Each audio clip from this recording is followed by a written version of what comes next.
Hello, hello, hello. Mic check. Hello, hello.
Wonderful.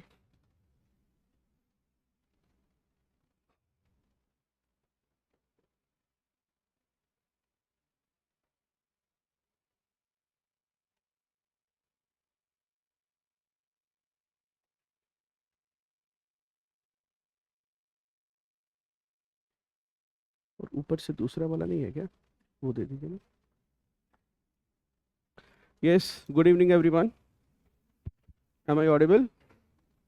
Wonderful. So today we are here for ensuring that uh, those of us who are writing the mains examination, we are able to do outstanding. We are able to do awesome. So this year, I think from Shikhar has scored 134 marks. There are students also with 137 marks, and this year I think Xenia is there in from your ethics classes, and Lavanya is there. and a few. These are the people I can recall as of now. Wonderful. So in ethics classes, एक बार इसको देख लीजिएगा.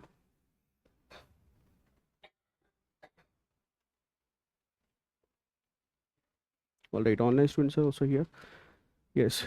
So in ethics classes, so why was this paper introduced? What was the objective of introducing ethics paper for civil services preparation? Why? To reduce corruption. Okay. How will ethics paper, the introduction of ethics paper, reduce corruption?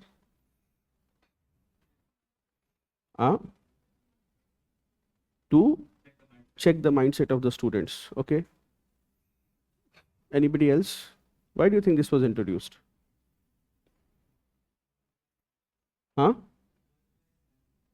To manage work-life balance, so they decided that we will have the ethics paper.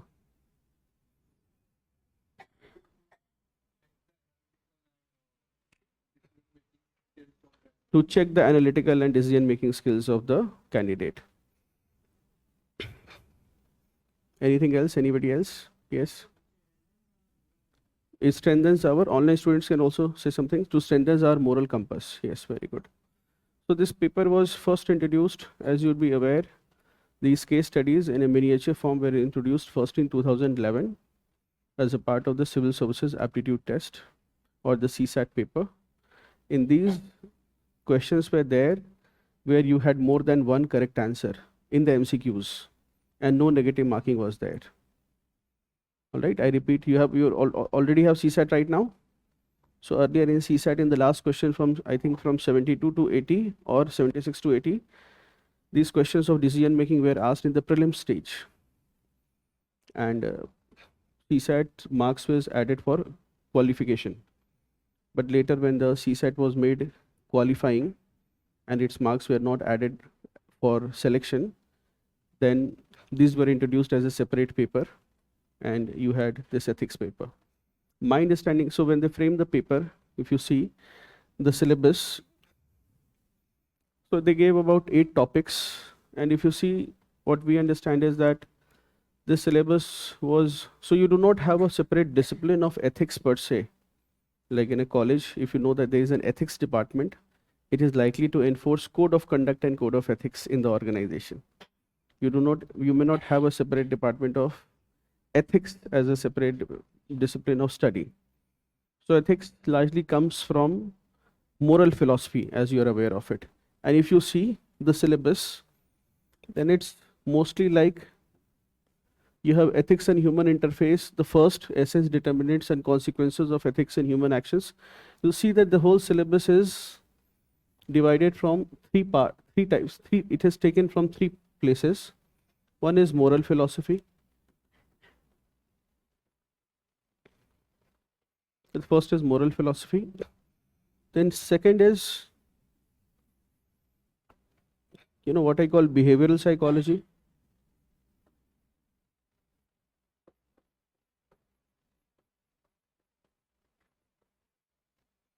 From where you will have topic number 2, attitude, aptitude,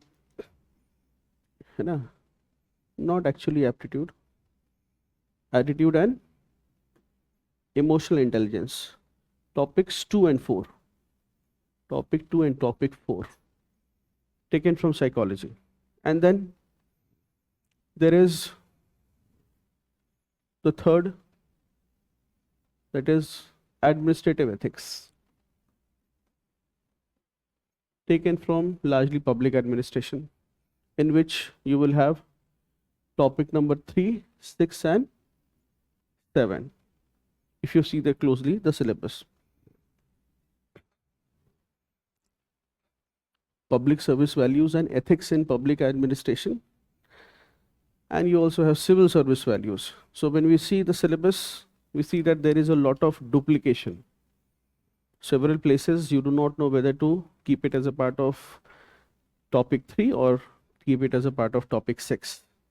Because it will be difficult to say that what constitutes public service values, they will be any different from civil service values. Now if you see the syllabus and the kind of questions that are coming, you will see that there are approximately 5 types of questions that are coming. The first is that is directly given in the syllabus. So that keyword has been taken from the syllabus as it is given. And our expectation should be that we are able to answer at least these questions.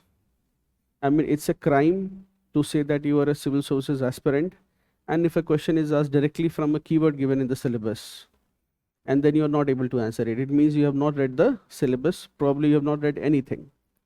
So these questions, such as they're directly from the syllabus words, such as effective utilization of public funds, or is conscience a more reliable guide, if you see this question. So conscience is a source of ethics is there. So these are directly given from the syllabus. What is expected from all of you that you have a very a concise definition of the keyword. That should be there. A very concise definition of the keyword has to be there. You have to have a very clear-cut understanding of the concept. You should have a good analysis of the topic, and you should have good suggestion points. That is what is expected. All right, and this will be our objective to achieve it, that every word that is there in the syllabus, we are able to have some concise content, a very precise, very to the point content. Next is, some questions are there which are not, the keyword is not given in the syllabus, but is a part of the syllabus, where if you open up the syllabus, then you will be able to see that it is a part of the syllabus, such as, for example, constitutional morality. This year it is a repeated question, but constitutional morality is not a natural sentiment. So you may say that, sir, why is constitutional morality being asked in paper 4? You have 2 reasons for it. First is that it has been asked before and it is being asked now, so you cannot complain. It's a repeat question. Second is, if you see values or even values in topic 1 or civil service values, then constitutional morality shall remain a value. So this is the reason why you may need a class. Otherwise, what may happen is that you may read to the point, you have made notes on every topic, and then when you go to write a question, then you are left flabbergasted that I have studied something else and the questions are asking something else. I have not read constitutional morality as a topic. Or, for example, crisis of ethical values in modern times is traced to a narrow perception of the good life. This was the question asked in 2017, but good life as a value was being taught even in 2016, at least in ethics classes. All right, so it cannot be that suddenly you have a question on what is good life, and then you do not have much content on it, and you are concerned you are not able to write a proper answer. So remember, ethics is a thinking paper, which means that on every topic you must have thought certain number of hours and minutes. It will be my objective that on every topic I will do a lot of thinking, so that your time is saved and I'm able to give you something that saves your time. This will be one objective. The second objective will also be that to open your mind and make you think in directions where you have never thought before. So this is something that we will try to do. You have to know that there are large parts of the syllabus which is implied, which is expected to be studied by every student, whether it is given or not. So it should not be like every year after seeing the question paper, you say that the paper was completely off the mark, it was not from the syllabus. You cannot be saying that. You have only one type of question which are completely off the mark, and maybe you can say that they were not as verbatim given in the syllabus, which we will see. But largely, if you see, the questions are from the syllabus or the expanded syllabus as we interpret it. So let us take, so we have also one more type of question, that is applied ethics. Applied ethics means it discusses all those matters which are in public domain and are contentious issues or debatable issues, where there are 2 aspects of an issue, they are debatable, and therefore there are multiple stakeholders involved. So therefore there is no easy answer to it, isn't it? So there will be, for example, issues such as euthanasia, or issues such as even artificial intelligence, right? The UN recently came out with a report saying that emerging dimension of AI is that it will first take whose jobs? Women jobs.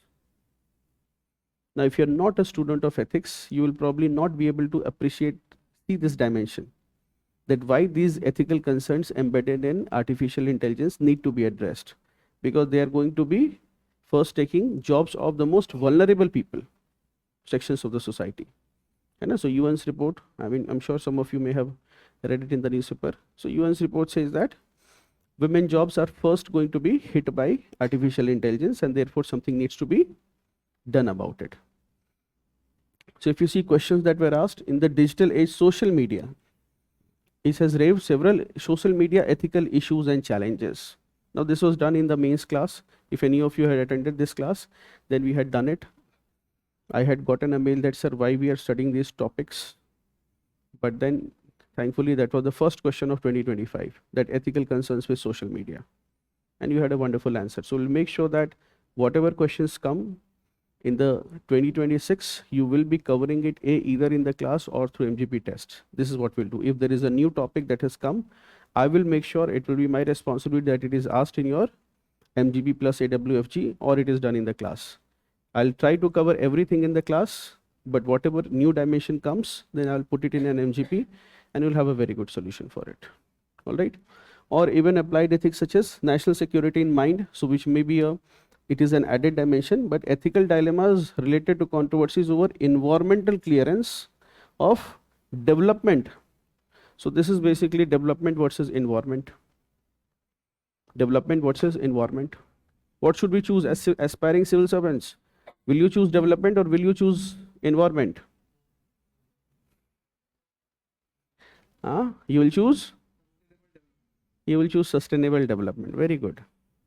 Sustainable development is the area that commonly intersects between development and environment. Very good. So that is what you will choose. Good. So these are questions directly, if you see in this year, this asks this question that with respect to national security as an angle. So the UPSC is somehow able to predict a lot of things. Sonam Wangchuk is in jail right now. Right. So you will sometimes see that commission has asked a question before, and sometime in October, November, December, an incident related to that will happen. So fairly, this has always been the case. Right. And then of course we have novel questions that make you think, in which you can claim that, sir, this was not given in the syllabus, or so we had to freshly attempt it. But these questions largely will require you to think and answer, such as a question, or it may be from current, such as comprehensive national power. This question says, discuss the role of ethics and values in enhancing three major components of comprehensive national power: human capital, soft power, and social harmony. Right. So the first time you read it, you think that it goes off the mark. But if you think, and if you have developed, your objective when you study this paper should be that you are developing a body of knowledge. I repeat, you have to develop a body of knowledge so that no matter what question comes, you are able to use that knowledge to answer a question. This is just like a warrior. If you are a swordsman, you know how to use a sword, and no matter what the fight is, he will be able to do it. Similarly, if there's a person who's a good archer, he has a quiver of arrows. No matter who the enemy is, man, animal, machine, he will use an arrow from his quiver of arrows and shoot the enemy dead.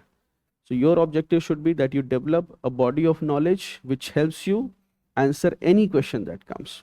Or even in the light, the education is not an injunction but an effective and pervasive tool for all-round development of individual and social transformation. Examine the new NEP in the light above the statement.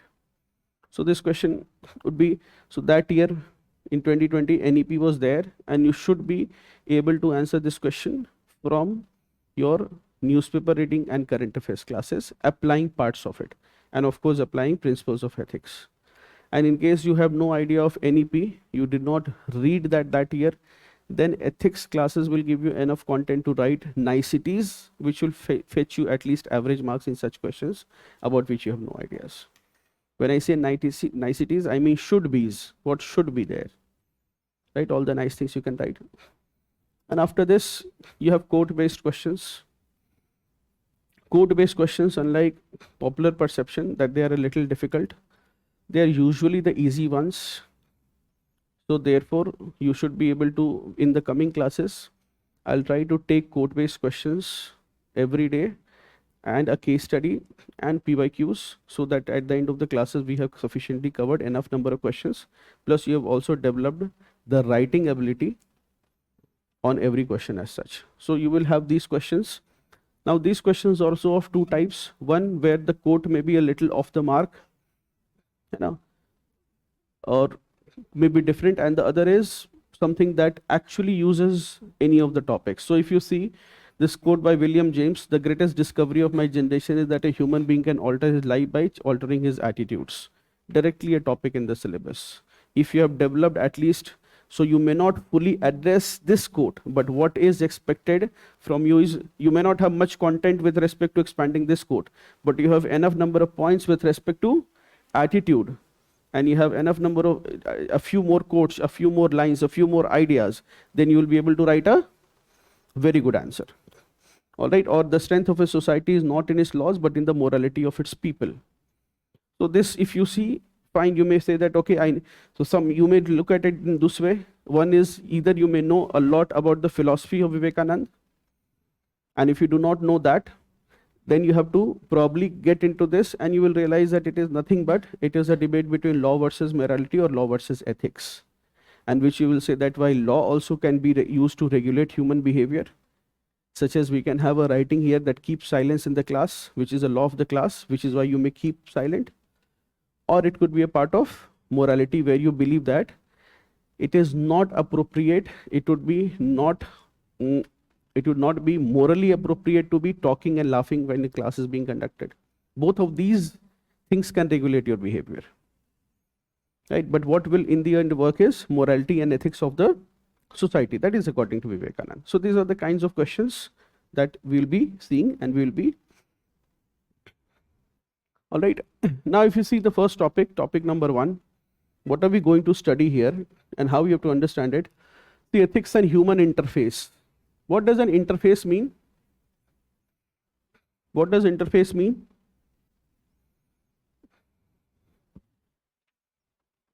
Bureaucracy is the interface between.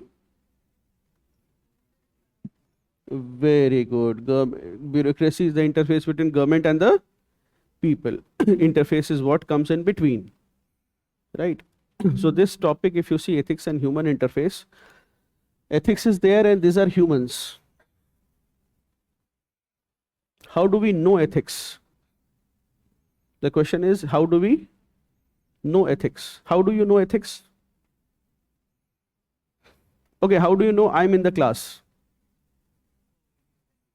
Yes, so you know the external world. Two things are there. When I take a class, then I often see some students with very smiling faces. They are in a different world. Then suddenly they'll get angry. They'll be talking to themselves. So what is happening is that they're discovering the external world. How do you know the external world? The external world is discovered through 5 sense organs, right? Ear, eyes, nose, mouth, and skin. So you know I'm in the class because you can see me, you can hear me, right? And how do you know the internal? There is also the external world, and then there is some parallel internal world going on in your mind. Yes or no? That you know through your mind.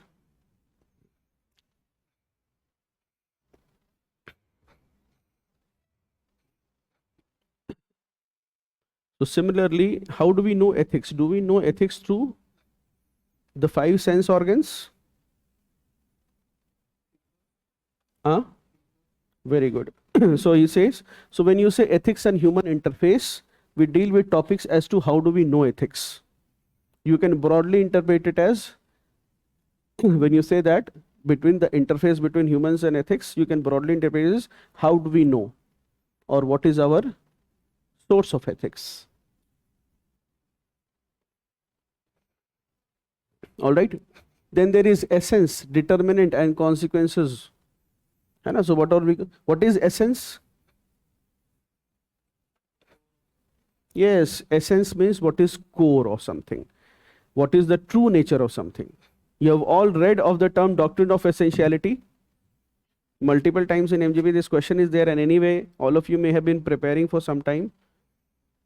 When did this doctrine come? I mean, in what context have you read about it?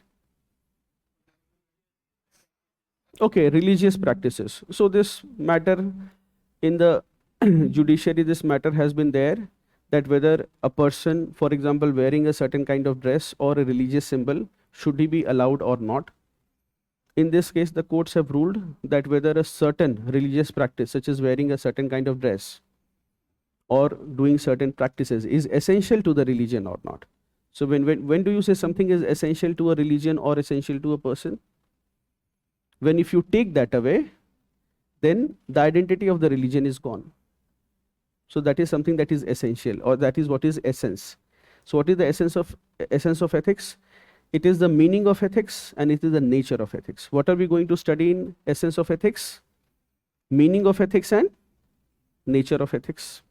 Then we'll study determinants. What are the determinants of ethics? What factors determine ethics? And consequences of ethics in human action. So we will see what is the consequence, how it applies, how ethics influences human actions. All right.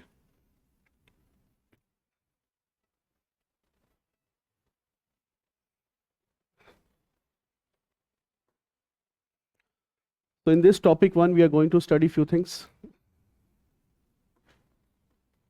One is we'll study some key terms. When you think of ethics,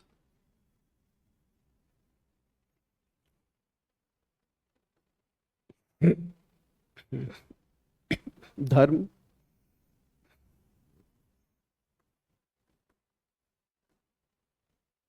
you should have a fundamental understanding.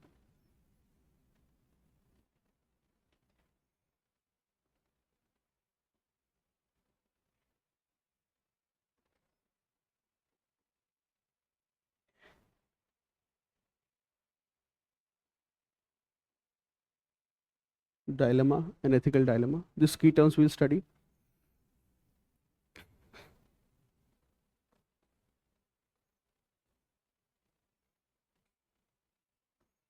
Then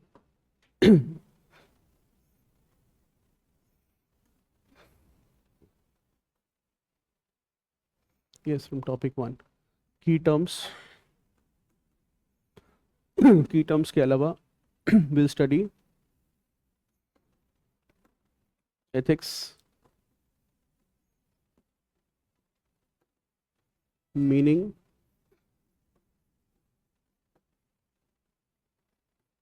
and nature of ethics. Meaning and nature of ethics. In the online mode, voice is low. Okay, you fixed it. All right. AC कुछ ज़्यादा तेज चल रहा है या फिर मुझे ही लग रहा है सिर्फ? या थोड़ा AC को ठीक कर लें temperature. We'll study the meaning of nature of ethics, in which we will also see whether ethics and morality, it is subjective or it is objective.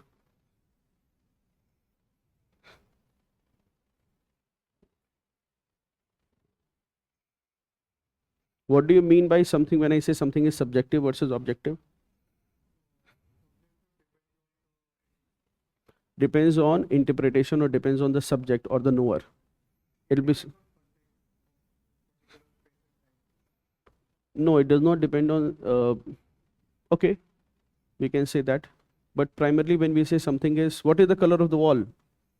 You may broadly say that it is white, right? And everybody will say that it is white. So you can say that, sir, the color of the wall is objective. So something is subjective when it exists in the knower's mind. Knower matlab subject, in the knower's mind. And something is objective when it exists outside the knower's mind.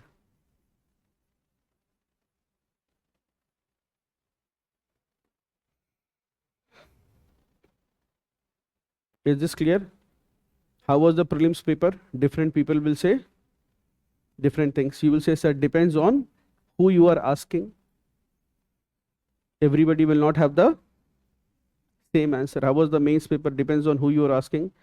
So, sir, that is a very subjective assessment, isn't it? वैसे paper कैसा हुआ? अच्छा कह रहा है, अच्छा है. अभी मेंस का ठीक है. You wrote the mains, है ना? हाँ. Objective is something which exists outside the knower's mind. Such as, for example, this wall. Even if you walk out of this room, the wall will stay there and it will remain white in color. Now, here is a catch in philosophy. We'll not go into a deep detail, but one of you could argue, कि, sir, the wall has no color. It is a reflection of our mind only, which is what most philosophers have said. We'll not get into philosophy, but we'll say that it is merely reflecting the color of the lights. If we had red tube lights, the color of the wall would have been red. So it is also, there is nothing which is objectively, so it's all in our mind. So that has happened in Western philosophy, leading to, from subjectivism, leading to nihilism. There is nothing exists. है ना? But for all practical purposes, this is what nature of ethics or morality. Some people believe that it is subjective and some people believe that it is objective. So we will study this. Uske baad, we'll also study dimensions of ethics.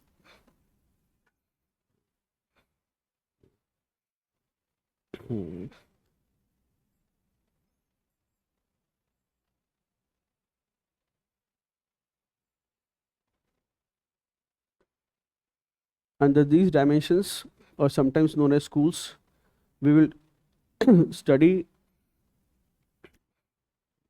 for example, God-based ethics,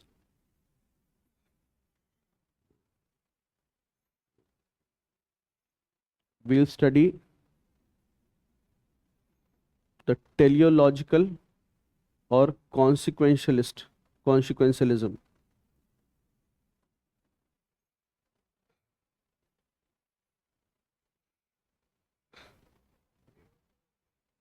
We'll study deontology, the exact opposite of this. Do not be afraid of these words. They may look scary, but they are really not.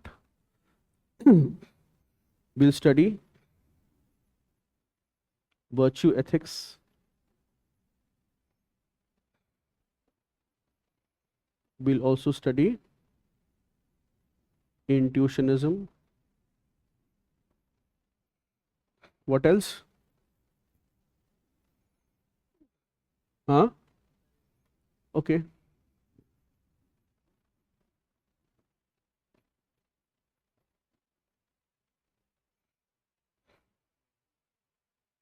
That will come in applied ethics itself. Then we'll also study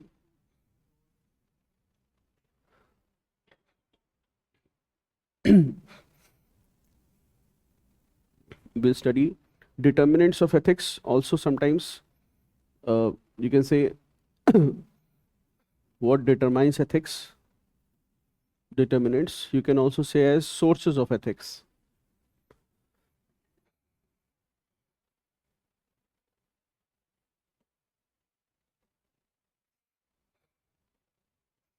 And you have consequences of ethics in human actions, right? You will also be studying functions of ethics. What ethics does, functions of ethics. And we'll be studying under this consequences of ethics in human action. You will study some key debates.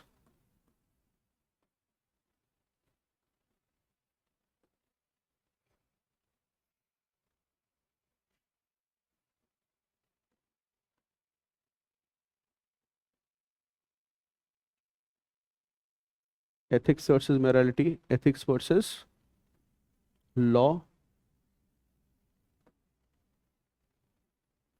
ethics versus business,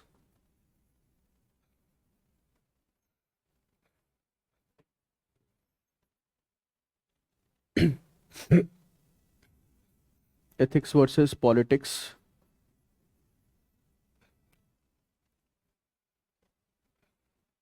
ethics versus professional competence.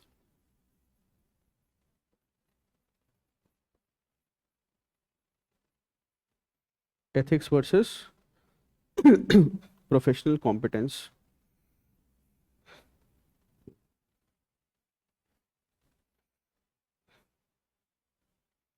Question has been asked in this multiple times. ये तुम्हारा बचा हुआ है. हाँ, case studies में तो सब आ चुके हैं. ये बार बार ये आ जा रहा है, इसको बंद कर दें.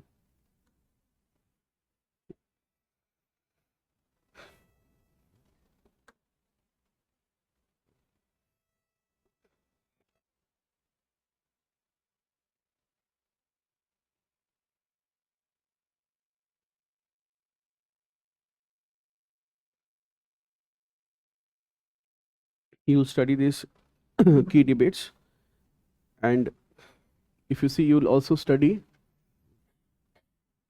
impact of ethics and what is called emerging new, what the commission calls techno-economic issues.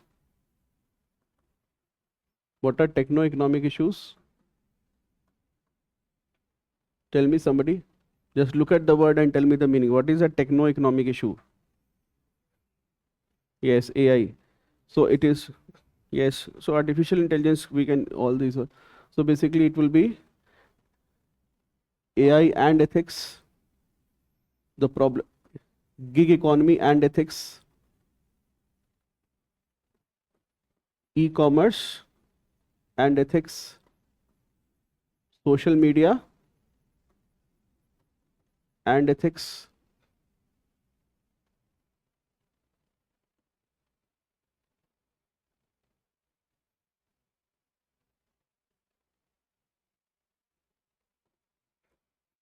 driverless cars.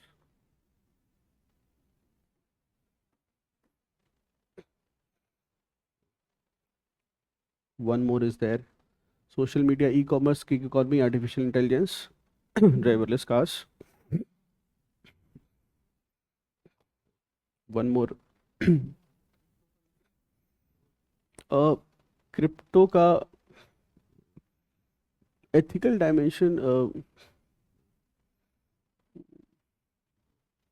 ठीक है. क्रिप्टो का online gambling, that is a dead issue now for your time's, but these issues from which in which AI per questions have come, and social media they have asked. Driverless car is left. So these are basically in what we are going to, and then you will study ethics in public versus private relations. So in that is topic number 1 from this. After that you will have values. All right.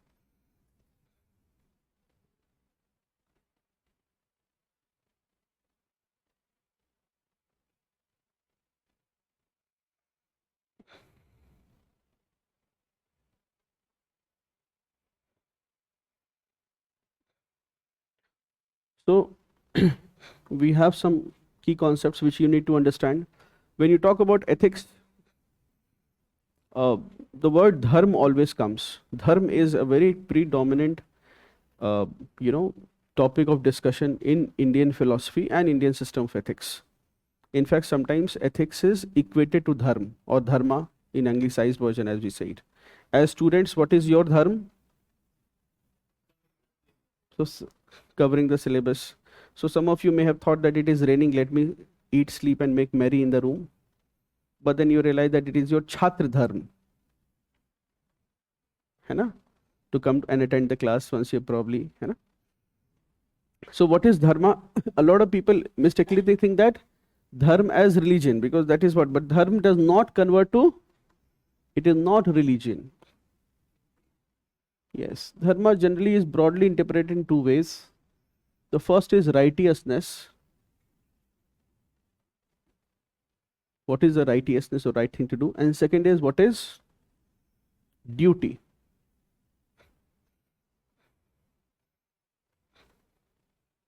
Yes.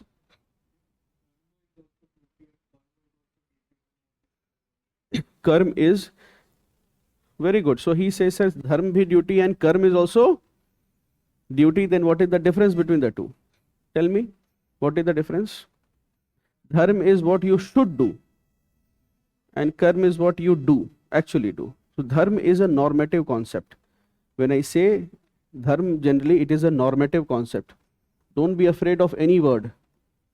When I say normative, which means that it will preach, it will say ये norm है, ऐसा होता है, this is how it happens, it's a norm. So it will say that this should be. Dharma always tells you this is what you should do. है ना? तो धर्म और कर्म दोनों मिल जाएं, then you have achieved nirvana, right? Difficult to achieve. Right. There are two kinds of dharma, as it is said. One is what is called sadharan dharma, and the second is swadharma. Every dharma will fall under this. Sadharan dharma and swadharma. This is given in your toolkit, a document you have gotten. We have a list of keywords that I'm giving. Try to use them in your answer wherever possible. In every case study, I want you to clearly distinguish and use these words. See, there are two challenges in ethics. One is first knowing the concepts and knowing the vocabulary. To speak a language, you need a vocabulary. So you're going to write ethics paper. You don't have to have a very fancy vocabulary, but you should be having words which are self-explanatory. The minute I have written that in the conclusion of your case study, you have written that what will you do? You say, I will follow swadharma as an officer. While there is an ordinary dharma as a citizen of the country, I also have a swadharma because of my role. Isn't it? So swadharma, what is sadharan dharma? Sadharan dharma, these are duties that are sadharan dharma, duties that are ordinarily applicable to all. Sadharan dharma is duties that are ordinarily applicable to all.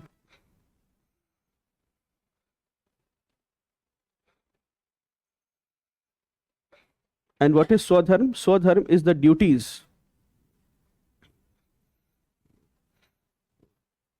one is obliged to do. Duties one is obliged to do because of one's position, because of one's position, because of who he is.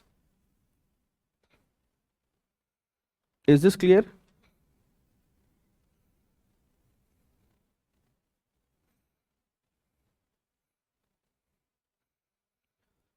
Protests are right now happening in the country with respect to the government's action of putting Sonam Wangchuk in jail. Now, as an ordinary citizen's duty, you may have a duty to participate in the protest. But then why would you not go? If at all you choose not to go, what would be the reason for it? Because why that is an ordinary duty of every citizen, you also have a swadharma. That right now what you are performing is a satradharma by the virtue of who you are. Isn't it? Similarly, a king is performing duties for the welfare of citizens. What is he doing? He is performing swadharma, and that is rajdharma. Rajdharma, you cannot say that, sir, I came to the class as it is my rajdharma. You're not a king. Isn't it? So, when you're performing duties by the virtue who are this rajdharma can only be performed in this country by one person. Isn't it? By virtue of one's position. So this is what is duty. Sadharan dharma is for everyone. It is duties that are ordinarily applicable to all, such as, for example, you have a duty to abjure violence in fundamental duties. It is given in your toolkit 51A J, abjure violence. It is a sadharan dharma of every citizen of the country. Or compassion for living creatures. This is an ordinary duty given as a fundamental duty for all. And swadharma, that is duty of a soldier to fight. It's not your duty to fight. Is this clear? Then what is religion?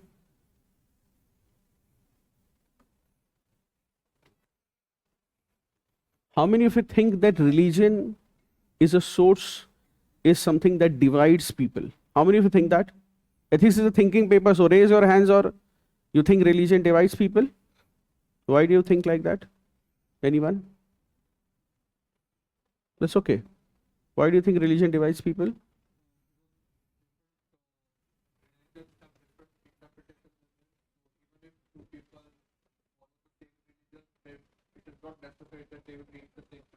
Very good. Okay, fair enough.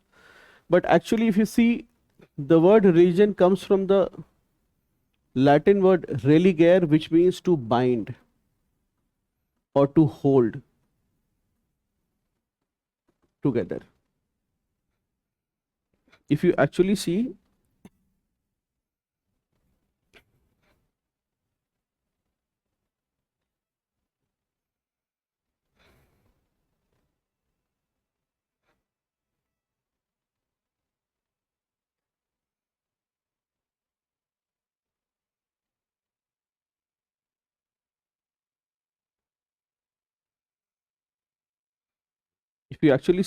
religion means to bind or to hold together.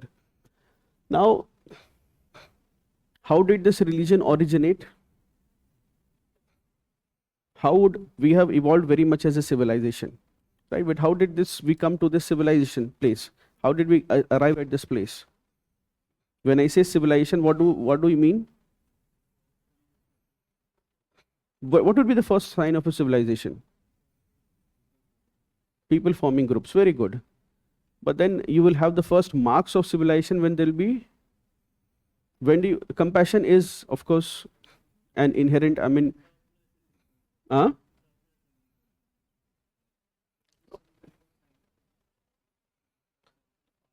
why do we call Indus Valley and then we add the word civilization? Yes, there was a particular way of viewing. How do you distinguish between history and prehistory? Yes, the parts that have been once, so one man, funny man, drawing a cave painting, isn't it? The first time a man drew a painting like this on the walls of a cave, he did not know that, killing a lion or another, he did not know that thousands of years later we will start calling it as science of history, science of civilized life, where they are living groups. If you see how we evolved as a society, how did we evolve? We evolved as hunting gathering people, isn't it? As hunting gathering, what would we do? It is said that all civilization arose from Africa, the cradle of civilization, where we lived in groups. We would hunt and we would gather, isn't it? And we would be nomads, and we would move from one place to another in search of food, and wherever we would go, we would deplete the natural resources of that place. And once we have depleted the natural resources, what will we do? We will change location. Today also is the same thing. We are doing it at a planet level, right? Elon Musk is saying, I'll probably move to Mars, maybe if not in my lifetime, then maybe in the next. But there are plans. The rich people in this world, the richest billionaires are saying कि इस जगह का जो होना है सो हो चुका है. We'll probably find another planet whom we can colonize and deplete the resources. No fundamental change for the past 10,000 years. Right? So we move from one place to another until what happens is something happens which is known as agricultural revolution. Two kinds of revolution happens. One is agricultural revolution. What did happen? So hunting gathering societies, very difficult to keep together. They are hunters, they are ferocious. Who will be the leader or the king in such societies? The strongest person, mostly the strongest person. But what is the problem with the strongest person? He will grow old, and then in such where the strongest persons become kings, what is the problem? He'll be challenged by the younger person, and if they decide the leader or the king of that group by a fight, one of them will die. Is it good for the group or bad for the group? It is bad for the group. So therefore, if you see in any country or any civilization, it will not be the most ferocious person, the bravest person will never be the king. It will require, to be the king, you will need some wisdom. So therefore, it is a loss for the group or not if two people fight. Try to understand these things. It will help you even till the last class. You have to understand it just once. So if such a conflict happens between the two most ferocious warriors, two most ferocious hunters of a group, will the group collapse or not? It will collapse, isn't it? So therefore a wise man, but then how does one enforce order? In a small group, you enforce it by the power of the sword. And when it is challenged, you have a sword fight. This comes at a cost of men of the group, which is not the best and most optimum way. Then how do you regulate behavior? You don't tell people that this is good or this is bad, because in early hunting gathering societies, a sense of morality would be yet to develop. It is often said that morality or ethics is a luxury of the rich. You can choose to be moral. This is what India says on the international fora also. Everybody says green economy. We says it's a luxury of the West. Don't tell us. We'll go for coal. Phase down versus phase out. We don't have a phase out plan as of now. Isn't it? Why? So therefore the best way to do is one old man, not very strong, but he has brains. He knows that the two warriors, if they are gone in this little group, some other clan, some other hunting gathering tribe will capture our cave and make us slaves. So therefore he will tell that you will not fight. He says, who are you to tell us? He says, I'm nobody, but I heard a voice at night, and the gods in the sky spoke that if there is a fight for the next 7 days, I will rain thunder and rain on your tribe. And God willing, that day rain happens. What does this old wise man tell? He says, see, I told you, you were about to fight, and the gods are now in the sky are now angry. This is how, my dear friends, religion and God would be invented. This is how religion and God would be invented, because religion is a primitive source of ethics. Primitive, sabse purana. Religion is the most primitive source of ethics.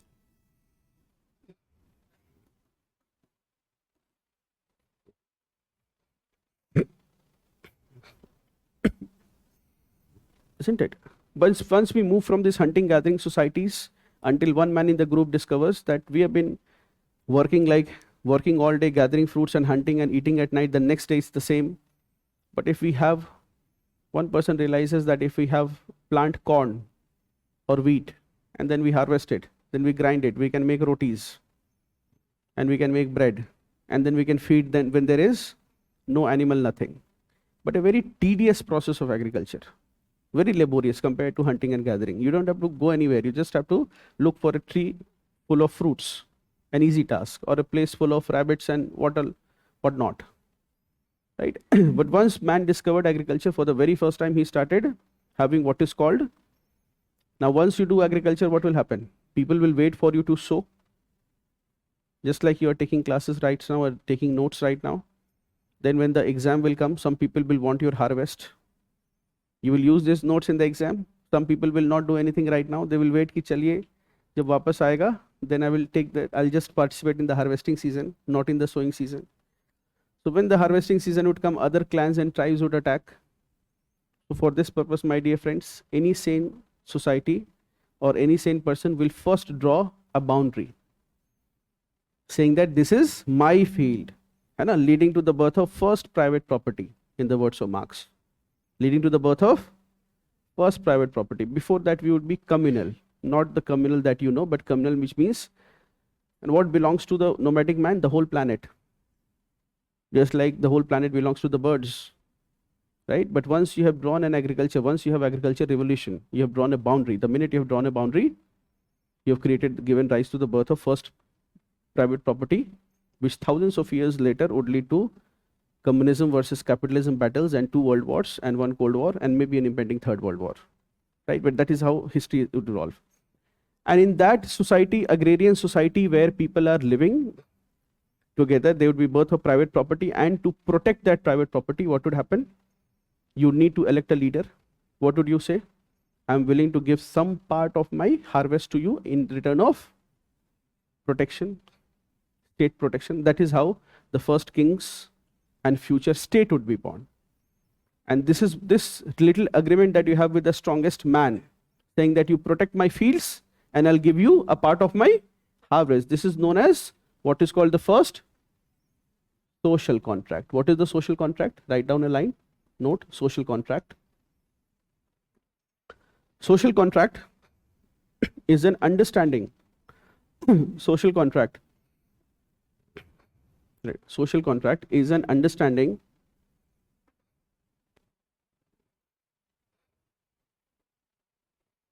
social contract is an understanding between the citizens and the state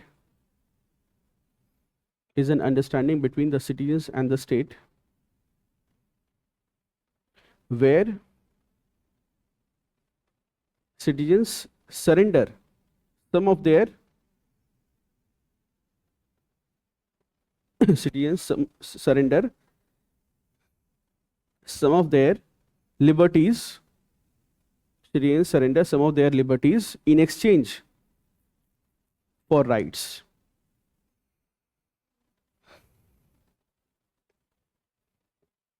Is this clear? What is the social contract?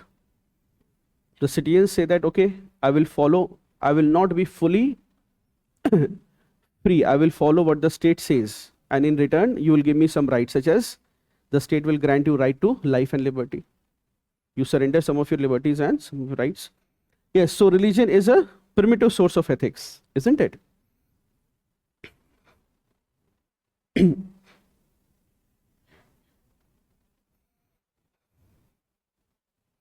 Now it is often said, you will read that you will often said that in the Indian context that Hinduism is a way of life. Have you heard this?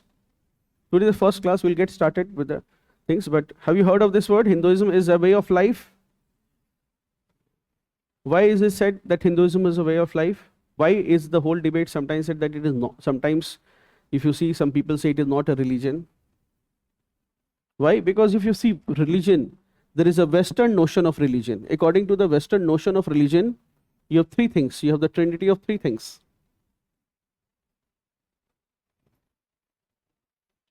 You have one God, one holy book, and you have an evangelist.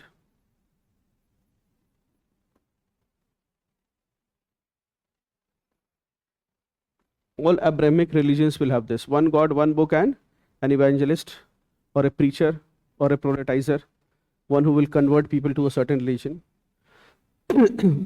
So when Western Europeans, when they came to India, they felt that the minute I change the mahalla, I find a new God and a new temple. People here worship anything, they worship gods, they worship the animate, they worship the inanimate, they worship trees, they worship animals. On Vishkarma Puja, they even worship non-living beings. So they worship almost everything. So it's very difficult for people, a Western person, to understand Hinduism as a religion, isn't it? And there is one holy book. Today you are being taught that what is the holy book of Hindus? Somebody will say Rig Veda, somebody will say Gita. So you are being told that there is one holy book, but in essence, Hinduism does not prescribe one holy book. Yes. So therefore, it does not prescribe. That's the beauty of Hinduism. It does not prescribe one holy book, which means that you can read any book. So for some of you during the exam, you may be reading Hanuman Chalisa, right, before the print. Though this happens even till the last stage, interview के समय बहुत बच्चे लेकर जाते हैं Hanuman Chalisa. But as funny as it may sound to you, कि छुपा कर लेकर जा रहे हैं कि सर मतलब फर्स्ट वीक इंटरव्यू आ गया है, third day first week interviews there, कुछ नहीं किया है ना, रखी हुई है, इसका पहला मेंस था, तो अपना लेकर चल रहे हो कि भाई, है ना. So that therefore there is no one holy book which you would want all, है ना. And there is no evangelist.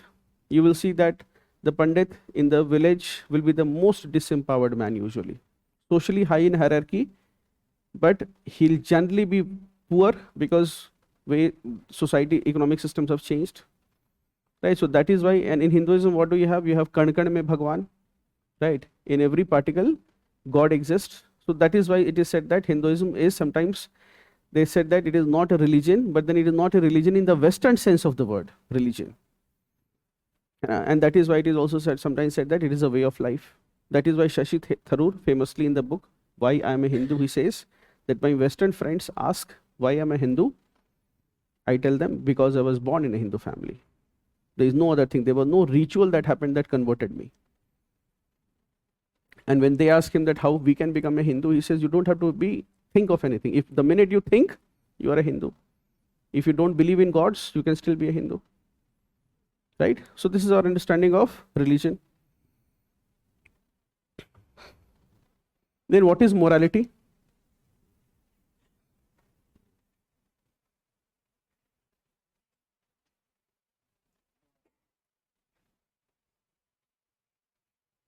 Write down a question. Differentiate between morality and ethics. Differentiate between morality and ethics.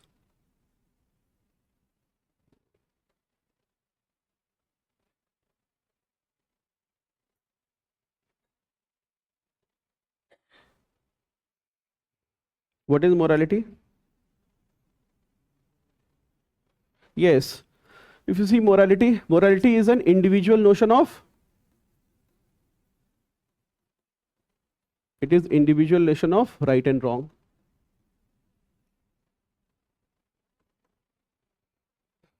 It arises from within oneself. It arises from within. You can say intuition. Sometimes morality may also arise.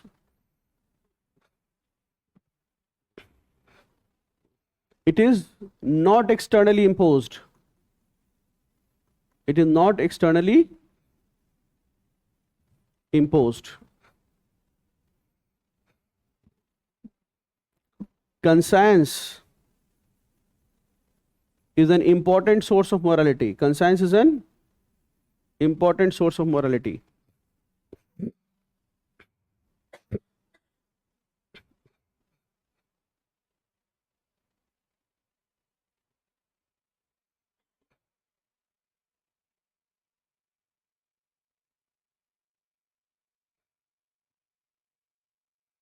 It is privately and individually held. Morality is privately and individually held.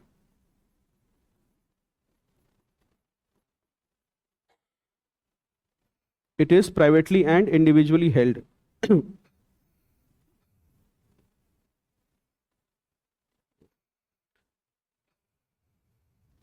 Is it possible? So all of you may be having an inner sense of morality. Is it possible to write it down? Okay. इसको पहले लिख लेते हैं, ठीक है? It is, है ना? You can say it is difficult to codify. It is difficult to codify morality.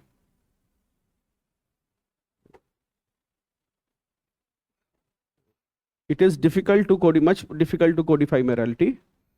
Morality has to do with the character of the person. Morality has to do with the character of the person. And morality concerns the private life.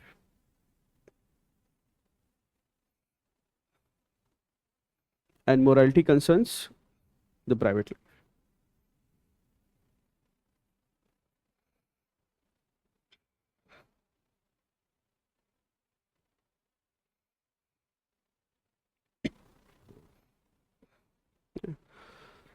We can also write morality is abstract and subjective. Morality is abstract and subjective. Morality is abstract. Violation, or when I say violation, okay, you can understand it as when we act against our inner morality, है ना? So violation of morality leads to guilt. Violation of morality leads to guilt in the individual.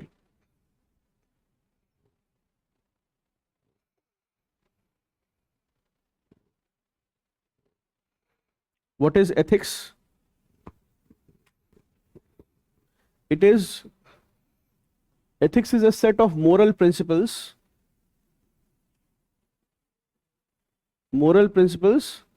widely accepted widely accepted by society.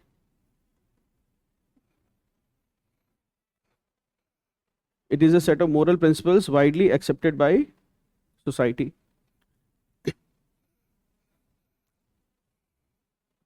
It is externally imposed. It is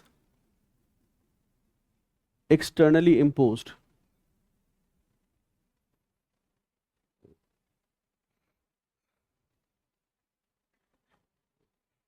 You can also write when moral rules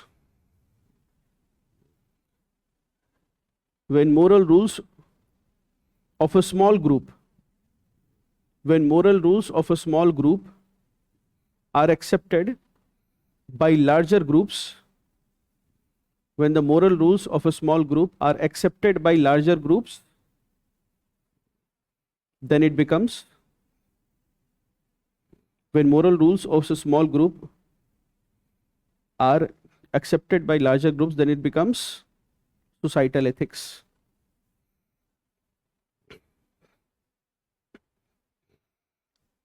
It is sometimes possible to codify ethics.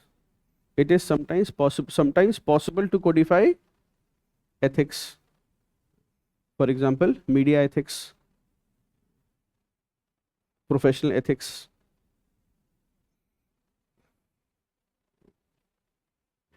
Next, it has to do with conduct of the person. It has to do with conduct of the person. Morality has to do with character of the person. Ethics has to do with conduct of the person. And it concerns the public life. It concerns the public life. It is shaped by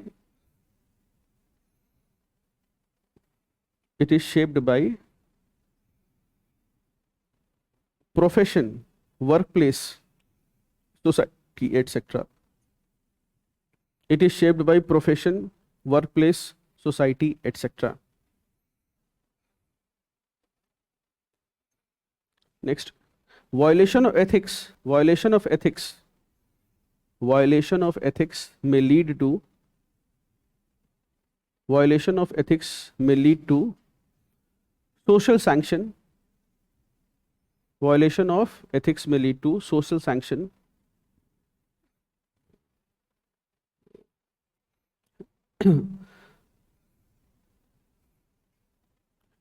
May lead to social sanction, है ना, और ठीक है, social sanction ही लिखो. That is all. Everybody understands what is morality and what is ethics. We will use these terms interchangeably, and for all practical purposes, these terms can be used interchangeably. You can use one against that, but when you are asked to write a difference, that how does morality differ from ethics, then this is what is expected from you. All right. Now think of it. If you see morality versus ethics, then morality will become what you think individually and privately as what is right and what is wrong. You will see that on general issues in which society is divided, such as, for example, should we have or should we feed dogs in public places? A fairly compassionate question to ask. Do we have a divided society or a united society? Do we have a divided class or united class? How many dog lovers are there in this class? So, mark kar lo inko. You see, so what may happen is, some people may see that stray dogs must be privately owned and be held responsible for, and must not be fed in public places because they may endanger the movement of elderly and children. Some people feel like this. Forget about elderly and children. Some people feel they may endanger their own movement. है ना, बच्चे बूढ़ों का छोड़ो, पहले तो मैं ही रात में 9 बजे के बाद नहीं निकल पाता हूँ, या सुबह 7 बजे के पहले, right? This happens. So while this becomes a societal ethics, for example, society, if you see the larger society, a divided society may, for example, have this position that stray dogs must not be fed just like that, but then you may have an individual, the whole class may say that no sir, we should not have stray dogs. No civilized society allows for stray dogs in any country. So that is what the societal ethics says, that you have the whole mahalla collect you and tell you ki beta do not feed the dog here. If you want it, you can take it to your home and feed it. But what may happen? You may see a hungry dog, and what happens? Your inner sense of morality. If you do not feed the dog, what happens?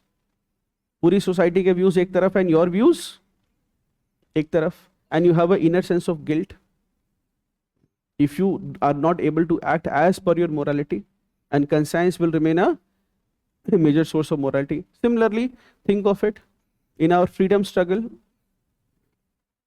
Now, very nicely, the non-cooperation movement was going on, and then what happened?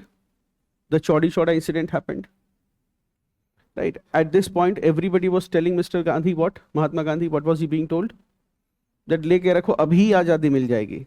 So this was all his advisors, and because for the very first time you are having a near all India character movement. You are not, before that you did not have a technically a all India character movement. Right. At best you had 1905 partition of Bengal and protest with respect to the partition of Bengal. But for the very first time, non-cooperation movement, what did you have? A near all India character. You can say all India character to some extent. But what happened? Everybody said that, okay, 22 policemen have been killed and the mob has grown violent, isn't it? The Chaudi Chauda event happened. Now everybody would build this pressure that we are moving in the right direction. But then what would happen? Gandhi would feel that if I carry this on, it was not appealing to his inner sense of morality. His conscience would not give into it. His conscience would not support it. So therefore, very unceremoniously and unfamously, he called off the non-cooperation movement. Isn't it? So this is what is the difference between societal ethics would require at that time. What everybody thinks is the morally right thing to do is to increase the pace of the movement such that we can get azadi, है ना, 30 साल पहले ही. Right? But there would be that Mahatma Gandhi would have a certain vision that no, I do not want a freedom that can be earned like this. Isn't it? Right?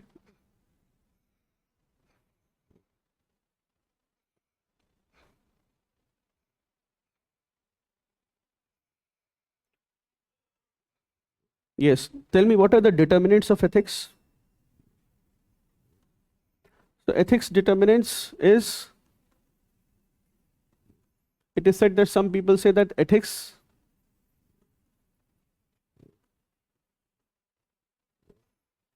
sthan, kal and patra, which means the place, time and context. What is ethical or what is moral depends on what? Sthan, kal and patra. So these people will differentiate between life of a terrorist versus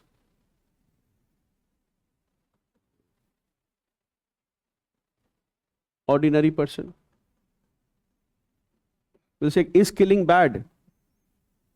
Some people will say that killing who? Isn't it? If it is an ordinary person, we should not. But if it is a terrorist, we could. Isn't it? Is lying bad? You will again say lying based on whom? If this lying is done in the pursuit of one's duty, such as a lawyer, to save his client, you will say probably it is ethical. It is unethical for the wakil to go and tell the judge सब कुछ सच कि साहब he has confessed the crime, इसको jail भेजो, अकेले में बता दिया है. No, he is supposed to lie on the behalf of his client and give him a fair chance. है ना? So lying, is killing bad, is lying bad? So they depend that this is, ethics will depend on these factors. Apart from this, if you see,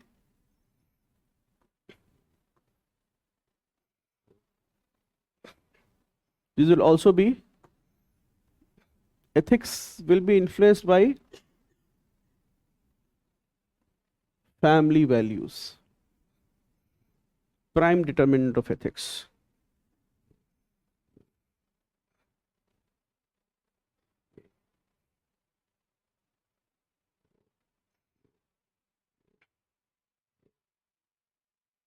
Primary determinant of ethics, family values.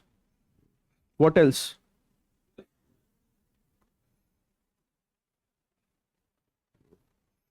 you will have law as a source of ethics, isn't it? Before that, you will have family values, you will also have educational institutions. Your values will be shaped by educational institutions. You will also have law.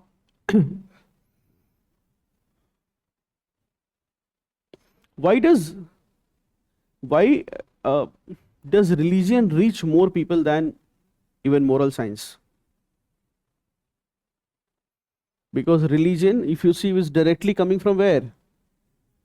The family. Family यहीं पर. इससे पहले कि school जाएगा, who will teach him? Family सिखा देगा कि this is what you should do, है ना? So that is why religion will often have a wider reach, much more wider reach than morality, and that is why most people will want to believe that the best source of ethics is religion. जो धर्म कहता है वही नैतिकता है. What the religion says, that itself is moral, isn't it? So educational values, then law is another. Law and constitution.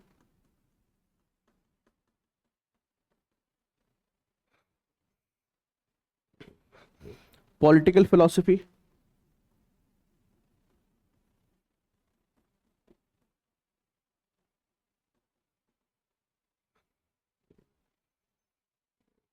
What else?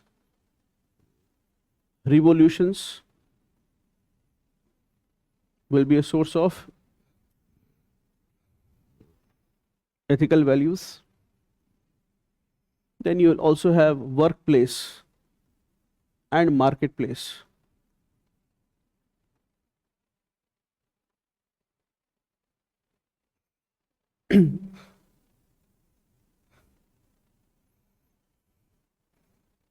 That will also be a source of ethics. You just bought a mobile phone and you are saying, sir, the person cheated me. And I ask you, कहाँ से लिया? So sir, सुबह 9 o'clock चोर बाजार से. है ना? Now he is not returning. Yes.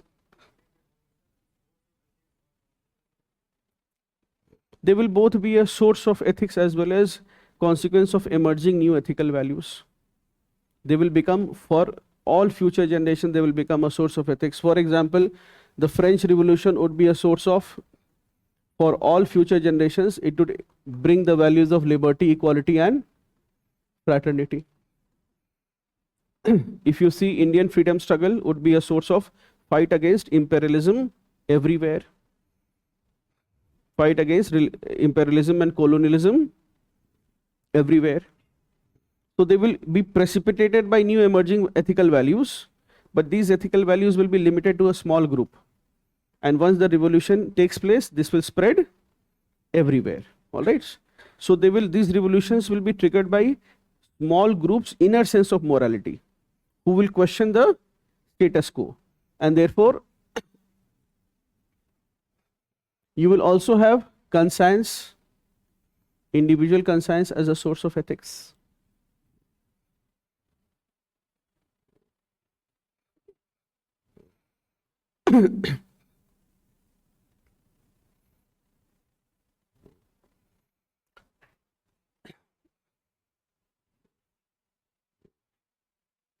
Think.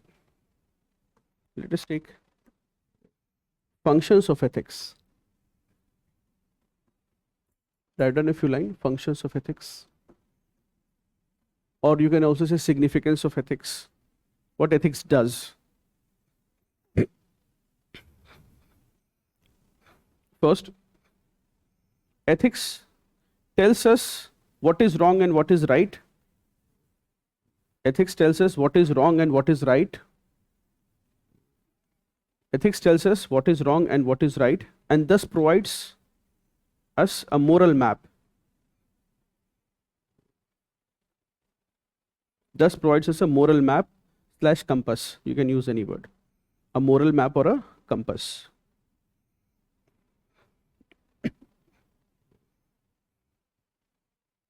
Next, it tells us what is worth pursuing and what is not.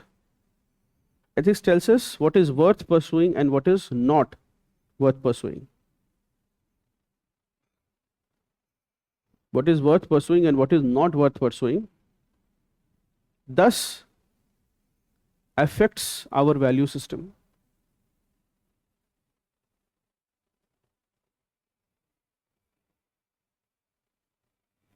Thus affects our value system. Next, it creates a sense of guilt. It creates a sense of guilt when we fail to act as per ethics.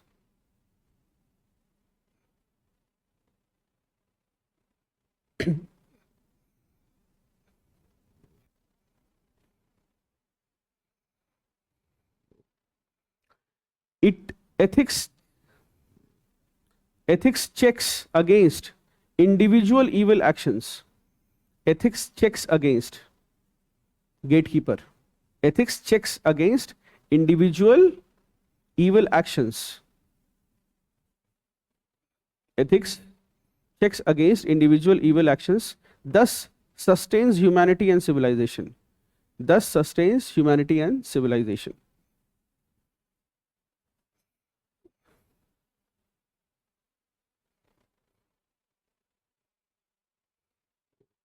Next, ethics helps us see viewpoint of others.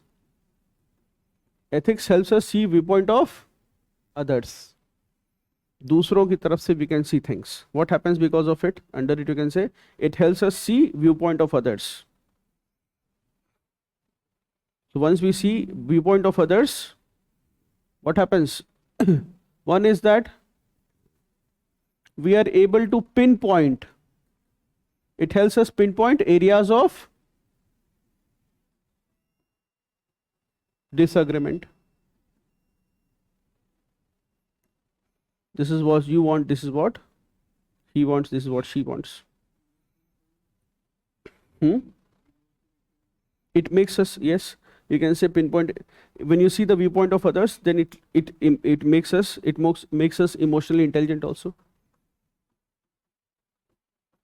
Thus, ethics has a role to play in emotional intelligence. It makes society tolerant. It makes society tolerant. Once you see viewpoint of others, you know that this is his viewpoint and this is my viewpoint. What happens? It makes everyone tolerant. You are able to tolerate them. Is this good? It helps in conflict resolution. It helps in conflict resolution.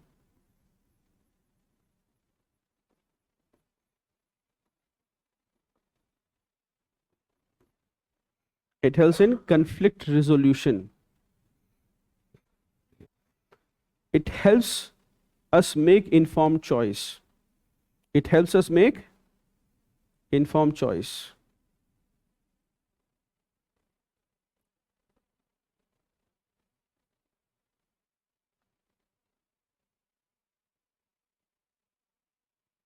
Just take the issue of this dog, people feeding dog in public places. Do you see an inherent challenge that you will see it from an ethical point of view? At first, prima facie, first order thinking. This young lady comes and feeds a stray dog right in front of my house. What is the first order thinking that I will have like a common man? ये कोई दुश्मनी निकाल रही है. That's what most people think in the first place. They start, if you speak to people, the common man, they say that they are coming because I had a car parking issue with this person and now this person has started doing this. Earlier he didn't used to come here, he used to go to the park. Now he is feeding the stray dog in this place. But once you study ethics, you study values of compassion. You study ideas where there is this idea that humans have an obligation towards animals that are less fortunate or even species that are less fortunate than others. You start seeing you start seeing her viewpoint or his viewpoint, that she genuinely feels deep compassion for the animals. Right? Once you start seeing the viewpoint of others, you become more tolerant. You start becoming more tolerant. It also, now the conflicts will be reduced. This is also there in Anekantvad of Jainism. Everybody knows? What is the meaning of Anekantvad? Yes, Anekantvad, which means manyness of reality. Anekantvad means manyness of reality.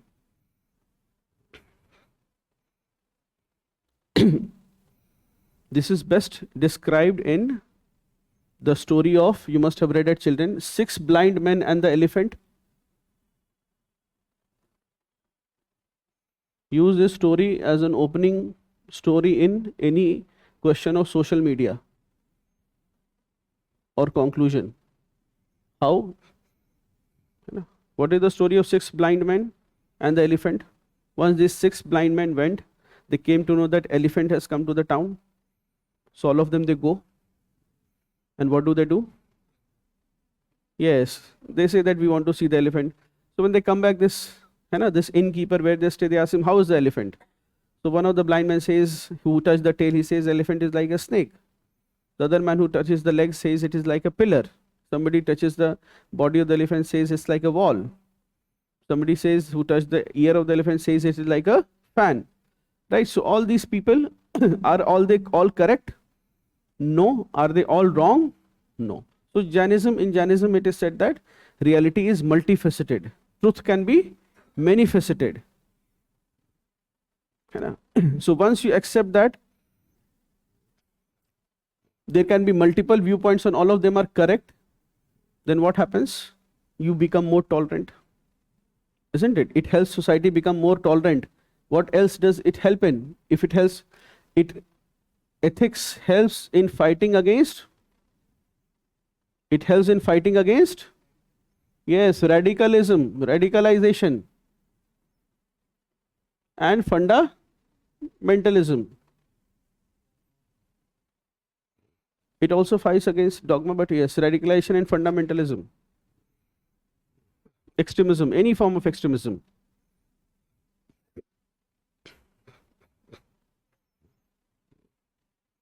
For example, Naxalites may say that we have been oppressed for many years and therefore we want to fight the system, overthrow the government and establish a true government of the people. The Naxalites may say this. What are they engaging in? They are engaging in armed revolt against the state. And they would want something like this. But then if you study all their actions through the lens of ethics, you will realize that their actions have led to a lot of loss of life. Their actions have led to loss of life and therefore it cannot be morally justified. Isn't it? So it helps fight against, and if you question them, you will realize that they will not have any answers in these matters. Sometimes their actions, or they may have killed their own friends and cadre members because they felt that they were police informers. And when you will ask them, then what will be the answer? They'll say that this is a collateral damage or this qurbani is needed. This was the sacrifice that we have to make in our journey. So when you contest it on grounds of ethics, it will be difficult for them to defend it. Right? Ethics increases institutional accountability. Ethics increases institutional accountability. How? By highlighting their obligations. Example, extended producer liability. Is that the word? What is the word? Extended producer obligation. Obligation or liability? Extended producer responsibility. What about by highlighting their responsibility? Okay. Everybody understands extended producer responsibility? You will have this recyclable sign over any plastic material and there will be written extended producer responsibility, which means that the producer has certain obligations to recycle the plastic he is producing. Isn't it? Ethics helps in building trust. Ethics helps in building trust of organization with individuals.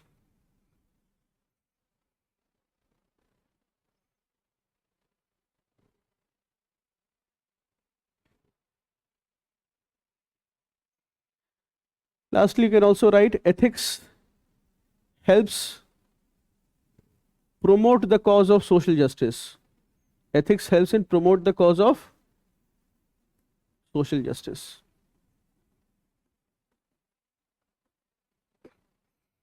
Promotes the cause of social justice, such as, for example, affirmative action or reservation, or rights of forest dwellers. And now we have political rights of women, such as women's reservation. We have a bill or we have an act.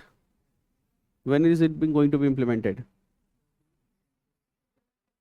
चलो ठीक है ना? And next, it helps, ethics helps contribute to good governance. It helps contribute to good governance and good governance reforms. Good governance and good governance reforms. Any laws? POXO Act, right? Or prevention of, I'll come to RTI. Prevention of sexual harassment at workplace. And you can name any legislation, progressive legislation, right from widow remarriage, Domestic Violence Act. All these acts are there.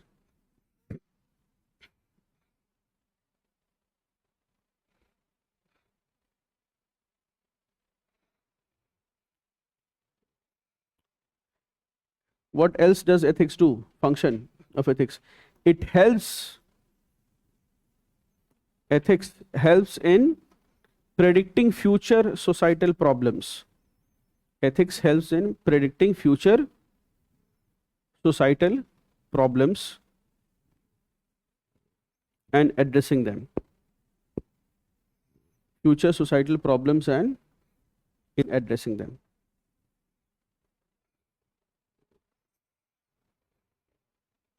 You can write such as techno-economic problems.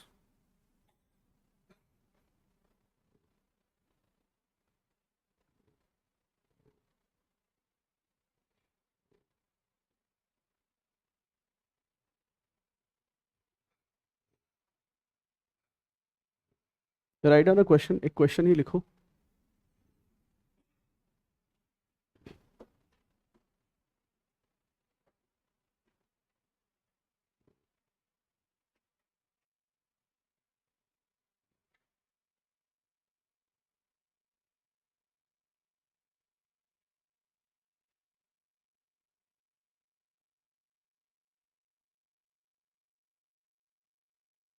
Try to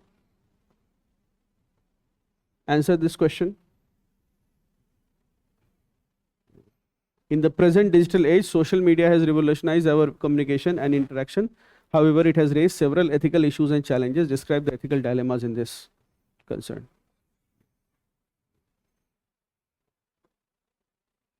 How much time should be given?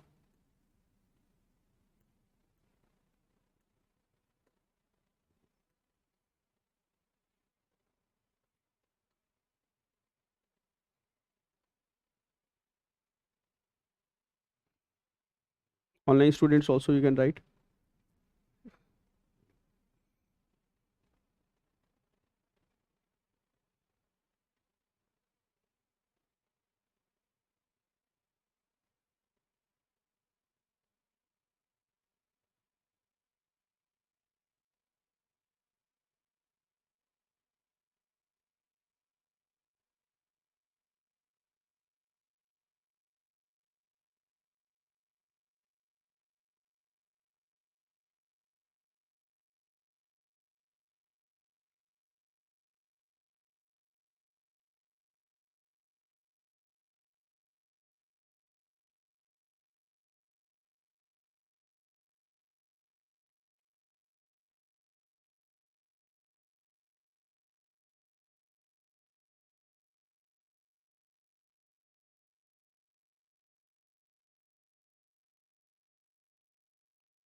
Write down whatever you know, it's okay.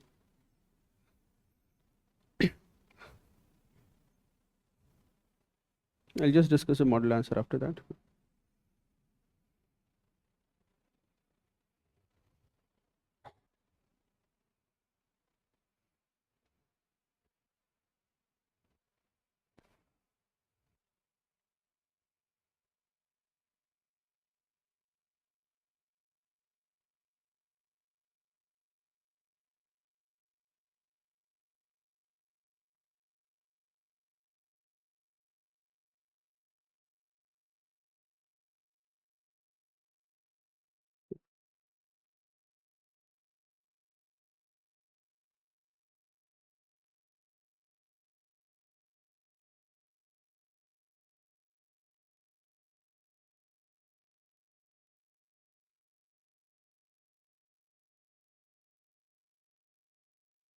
Everybody has to write. I'm seeing some students are, and then you have to give your copy to your neighbor to be judgmental about you.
All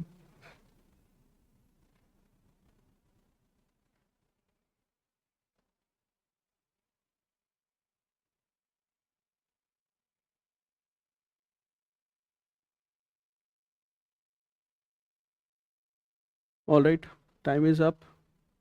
You can exchange your copies with your neighbor. Please stop writing. Exchange your copies with your neighbor once. Yes, it's okay. Anyone. It's not. It doesn't have to be quid pro quo. You can exchange it again. That is okay, but you just have to exchange it with your neighbor. It doesn't have to be a pair all the time. Have you given your copy? You just quickly read the other person's answer and give them an A, B, or C very quickly.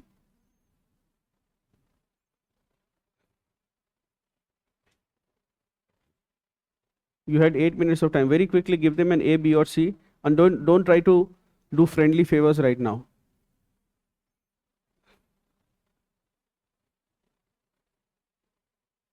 Last bench you have exchanged with someone? No, there is a bench behind you also. You exchange it with someone? Yeah. Very quickly give them an A, B, or C. You've given it to someone, young man, in the front. Exchange with someone behind you, yes. It doesn't have to be just in a pair. पीछे दे दो किसी को copy and take the copy from them.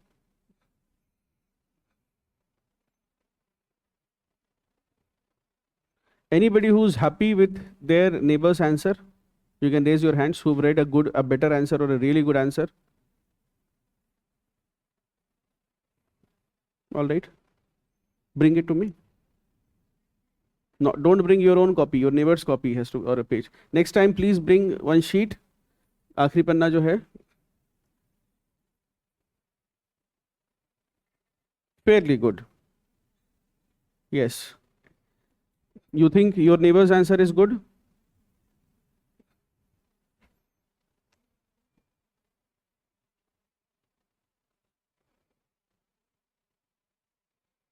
Yes, one person has quickly implemented the 6 blind men and elephant.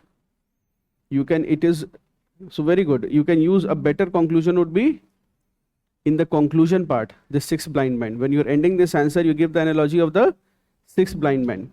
That many truths can exist. Isn't it? A conclusion would be better. Fair enough. How many of you, okay, now you can return back the copies. Anybody who has gotten an A or given an A? कुछ लोग कह रहे हैं आज तक A नहीं मिला है मुझे. Online students can, ये अभी हटेगा कैसे?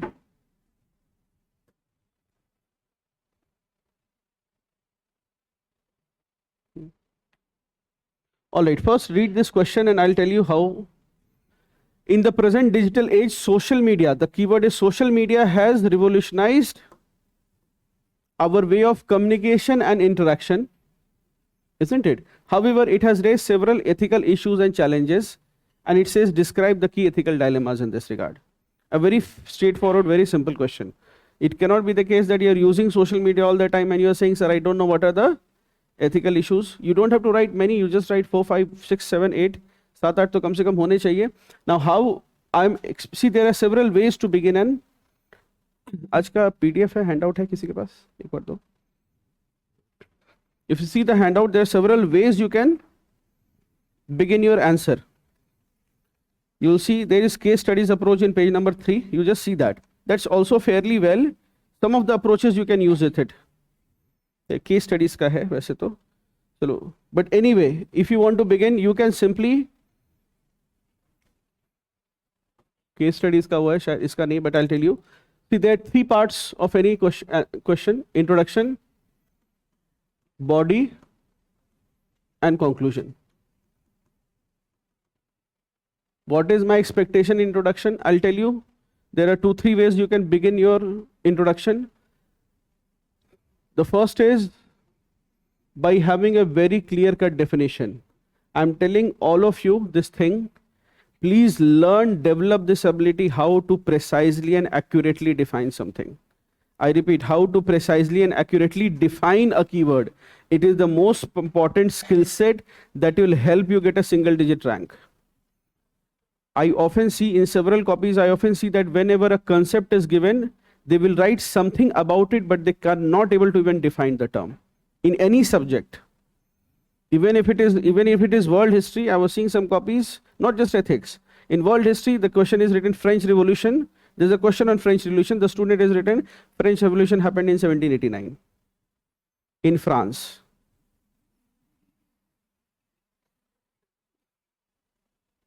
And they say, how can I improve? So I've only gotten one piece of information. Isn't I've only gotten one piece of information. What is my expectation? Remember, एक line लिखो, सब लोग copy में लिखो. Answer writing is a process of trust building. Write in your copy. Answer writing is a process of trust building. Second line लिखो.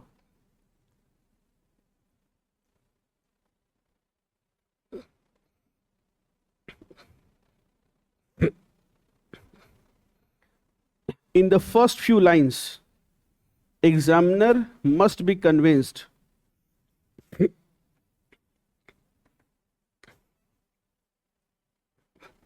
in the first few lines, examiner must be convinced that student knows the answer.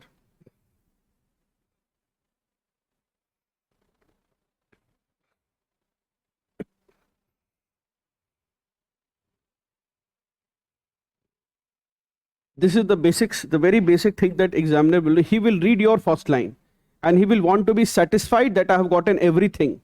And when he is reading it, he is not getting anything, then he will give you a second opportunity by reading the second line. After third line, he will award you average marks. No matter you have done a massive Mona Lisa painting in the second page, last paragraph, it won't matter. But your first impression remains the last impression. So if in the first, second, third line, I'm not able to ascertain as an experienced professor, if I'm not able to make out whether the student knows the answer or not, then there's a problem. Then I will simply, your paper will be read by the professor vertically. It will not be read horizontally. He will be quickly turning the pages. Right now, from what I know, 25 copies they have to check on a daily basis. Professional private evaluator, not more than 5 copies. So you know that the amount of time, and an experienced professor will want to read, which is why one major criteria for scoring good marks, एक line और लिख लो. Third line, ease of read is an essential criteria. Ease of read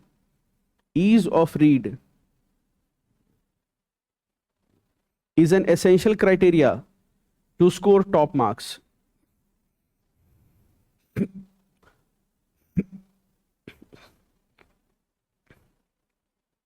Next, you write content density. Content density should be done or should be improved once structure is sorted.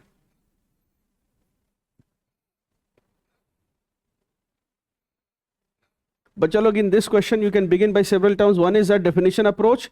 Second is you can give a quote approach. You can provide a quote. If you know a famous person, you can say X person famously said, or you can write a quote, or you can say that it is said that. You can write a very simple, it is said that. For example, I can recall social media is a weapon of mass distraction. Right? Social media is a weapon of mass. Is it true or yes or no? It is a weapon of mass distraction. I do not know who said it. I will probably write it is often said that social media is a weapon of mass distraction. I can say that. Third is you give a recent example, link it to a current event.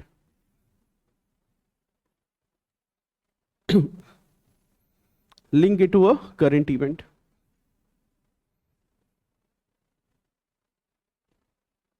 Any current event, social media plus any current event, very big event. Yes, very good. Nepal uprising. How will you write it? Which month? So one way to make your answers look credible is, do you remember? It is October. Which month Nepal uprising happened? September, इतना तो याद रहेगा, date नहीं पूछ रहा, I'm asking you to remember the month.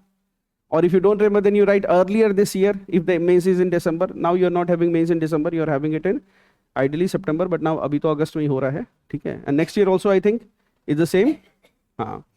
So therefore you can phrase your words to listen to a recent example that in next year you have to write the mains. You can write a very good line that in September 2025, है ना, the Zenzi of Nepal decided to overthrow the government. The primary, है ना, the final nail in the coffin being Nepal's government orders to ban social media, है ना, where dissent against the government or where youth frustration was being expressed.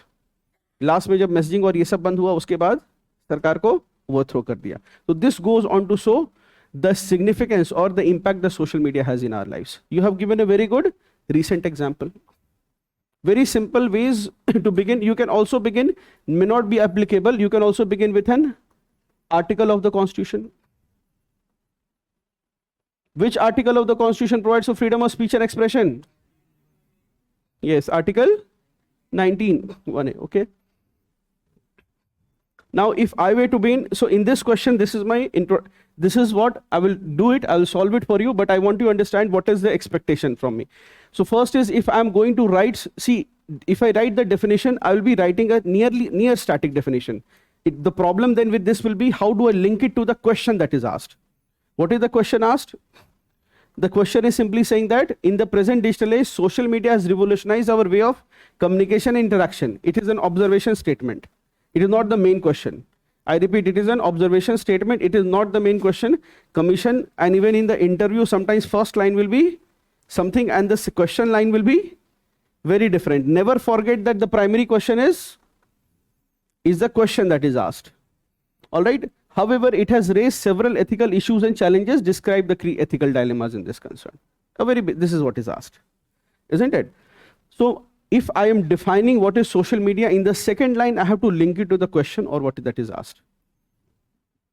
And here, what will I do? What should be it is simply asking me, describe the key ethical dilemmas in this regard. Is it asking, provide suggestions? No. Then how should our structure be? See here, what my expectation is,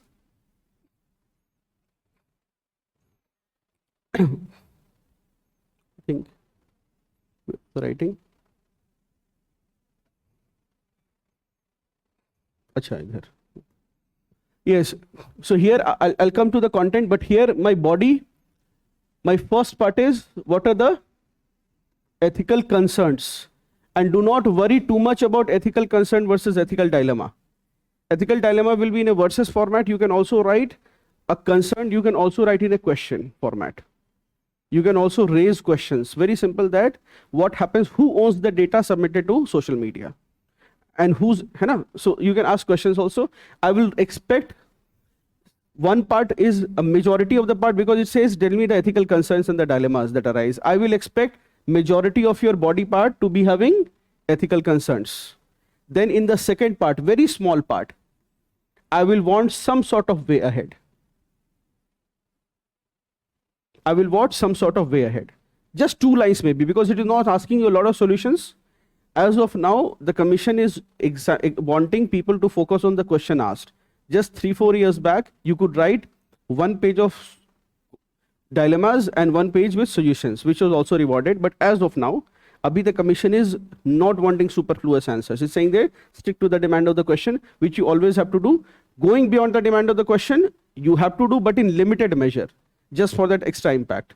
So therefore, you will have in limited ways way ahead, or you will write in way ahead, or in limited words, you will write good things about social media.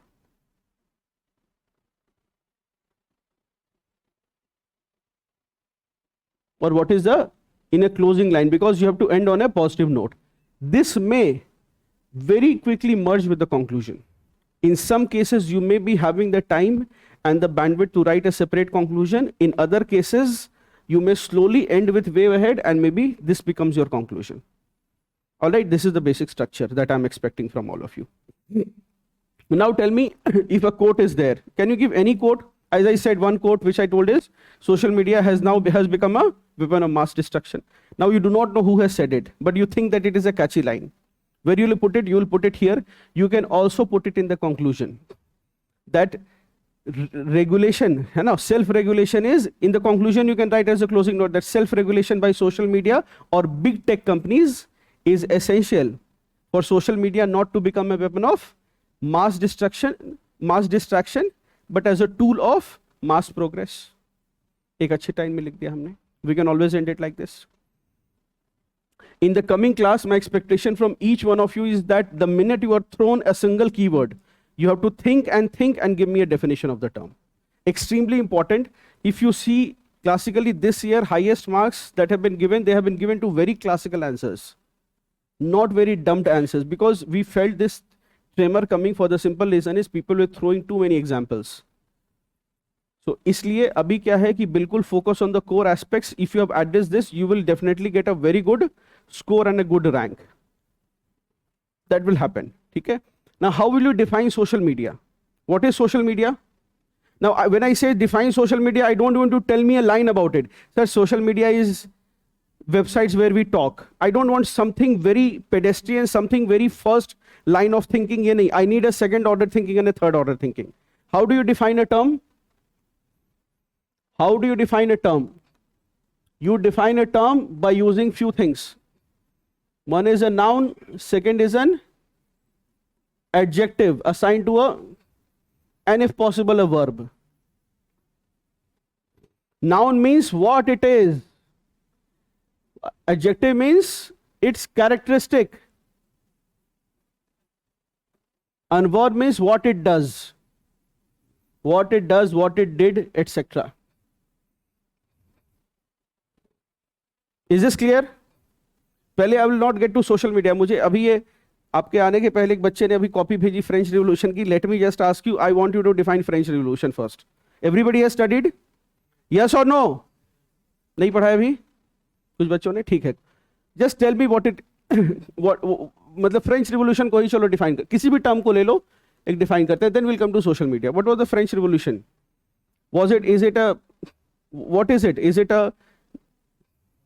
it a process? Is it a event? Is it a person? Is it a what is noun? Definition of noun बताओ.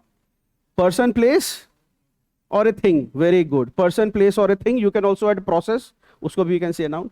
So what is है ना? Or we can say an event. What is French Revolution? Is it a person? Is it a place? Is it a thing? You can say yes, it is a thing, which means it is an event. Can we say it is an event? Very good. Now you are going to define French Revolution is an important event. Of what? You can either say world history or European history. But the way its impact is, you can also say it's of world history. An important event of world history. Now tell me, what happened here? What happened? So some of you know, yes, so in this, who overthrew the monarchy? Yes, very good. So third state, if some of you know it, you can say something like, where the third state overthrew revolted against the monarchy and overthrew the monarchy, leading to the establishment of the first republic, not just the republic. It was the first republic. Which republic we have right now in France? Yes, fifth republic. 5 times they have tried to establish the republic, and as of now 4 times it has been destroyed, which is why you will often see t-shirts saying save the republic. We don't have to be worried about that because we got republic as a gift. It was there, which is why the doctrine of constitutional morality was given. We'll discuss that sometime. But it led to the establishment of the fifth republic, and everything that you know about it, try to compress in few lines, and gave the world the 3 political ideals of liberty, equality, and fraternity. You have added the last verb. This is what it does, what it did, or what happened. Now make it more objective, more factful. For a conventional professor said that important event of world history, 1789, if you remember the year. I think that is that year. उसी तरह अब बताइए social media, how will you define it? See, one of the ways to define something is to find instances of it. Definition is generalization, yes or no? Very good. You find instances of it. You find what is common. And you find what is common, what are the common attributes, and then you define the term. Is this clear? Now tell me some social media. कुछ बताओ, 2-3 नाम बताओ. TikTok से शुरू मत करना. So somebody says Facebook. Very good. Reddit. नए नए नाम कुछ सोच रहे हैं बच्चे, बताओ. X, Instagram, Twitter. Very good. Now tell me ये सब क्या है? What are these? Digital platforms. Now tell me, in this a digital platform is a common term we can say. Is it a website or an app? Very good. So we can say that ये website होता है या laptop पर खोलो तो क्या होता है? Website होता है. If you open it on a mobile, then it is a app. Very good. So you've told me, so this is the noun, what it is. I said what is important. Do not say social media is, don't say anything about it. Social media today is the new way to communicate. I mean, when I read that line, my blood boils. Because I have not gotten whether you really understand it or not. Social media is today the new means of communication. You have not added any value. So I'll try to look for the second line, whether I will get something or not. As a professor, I am checking whether you understand the question or not. And after reading 3 lines, I don't know if you know this answer.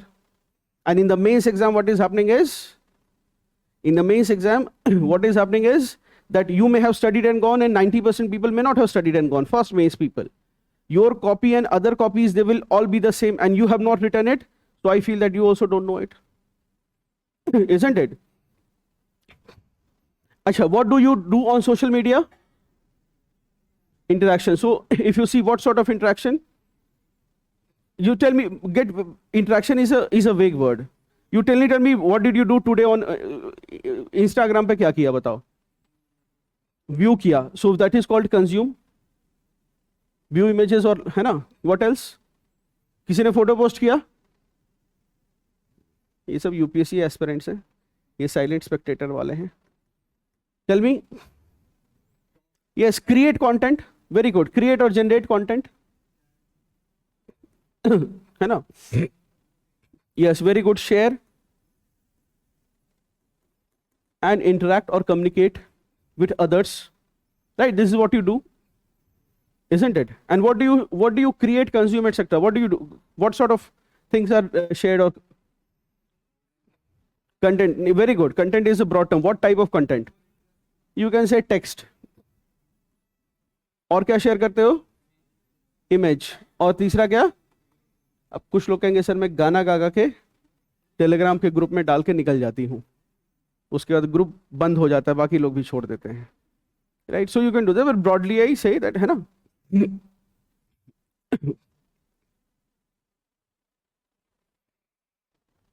Now can we just, if we have this much knowledge about social media, instead of writing a tangential line which tells me about social media, tell me what social media is.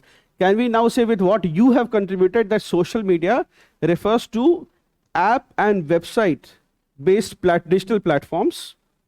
It refers to the web and app based digital platforms that allow users to generate, consume and share content in the form of text, images, video. A very simple thing you have said, that allows users to generate, consume and share content such as text, images, videos, etc. That's the first line. Now the second line about social media is, as you have to link it to the concept that today it has become a primary. So how was the earlier social media versus current social media? What was the difference between Facebook and why TikTok became so good that US wanted to buy it? Short content, very good. But there's something else. Mark, so you have to be very, I'm just giving you upar ka bata raha hu, but overall, why was very good algorithm. What did Facebook miss? While suddenly the largest social media company in this world, which spent $19 billion buying WhatsApp, why they were afraid of TikTok? No, not more decentralized. I mean, you see less than 0.001% of Facebook also. I mean, your wall does not represent all of Facebook. It sees less than 0.001% of Facebook. It's the whole universe. You're only seeing who your friends are. They lost the battle because two things which Mark Zuckerberg admits. He said that I did not foresee group chats becoming a thing. I thought that people will only want to talk to their friends and family. We did not see one group's private communications. More than that, he says algorithmic recommendation. suggested videos, which is technically getting you hooked. Otherwise, if we are friends and we all add each other on Facebook, you'll be bored seeing my videos and I'll be bored seeing your pictures and videos. But then when the suggestions come from random places across the world, that is when you have algorithm playing the game, and that is when you get hooked. Anyway, so maybe in a second line, I may write that social media has evolved from sharing content with connected people or people whom we know to maximizing content sharing and virality. One was, it has evolved from sharing content with connected people or people whom we knew to maximizing content sharing and virality across unconnected persons and groups. Social media has evolved from what? From sharing content with connected and known people to maximizing. Today social media is one goal, maximize what? Content sharing and virality across, नहीं समझ में आ रहा है? Across globally disconnected, unconnected groups and people. Globally unconnected groups and people through algorithmic recommendations. Now this is, the second line is telling me that you are understanding through algorithmic recommendations. I'm only saying two things. First is, first version of social media, Orkut. आप लोग उस समय नहीं होगे शायद. थे? हाँ? थे? हाँ? तो Orkut पे पहले used to add people, and on their wall you go and write, he comes to write on your wall. Facebook changed everything, single page. So we moved from Orkut Facebook era, where you only shared content with people whom you knew, to algorithmic recommendation. This is what this primary change has come. So this is what I'm expecting in a definition, or you can write a quotation. You can give a recent example with respect to, as we said, with respect to Nepal, or you can say that the recent browbeating of US of the Chinese app maker TikTok, है ना? Or the recent American effort to buy TikTok from what? ByteDance, right? The Chinese makers, ठीक है? So as to make it America owned, shows the significance of social media, or shows the importance of social media in all walks of life. This was so important. Are you aware of all of this? That US Donald President said that we want to buy it, we cannot let American data be in the hands of the Chinese. So he's saying, so you can lead it to any current event. You can connect it to any current event, and you can write, shows the impact that, or the significance that social media holds. And so you can link it like that. Now coming to the body of the constitution, to the body, that I need, what are the ethical concerns? Can you tell me what are the ethical concerns? See, what is the primary problem of social media? सबसे biggest problem, tell me. सब Reddit users बैठे हैं यहाँ पर लगता है. See, the primary problem in business ethical concern is coming from, the primary concern is with respect to its, what is called, there is a ethical problem in its core business model. What is the core business model? What will it promote? Will it promote good things? No. Huh? Yes, it's core because it thrives on promoting what? Sensational content. Sensational content. Now you can write anything under it, such as, for example, hate speech, violence,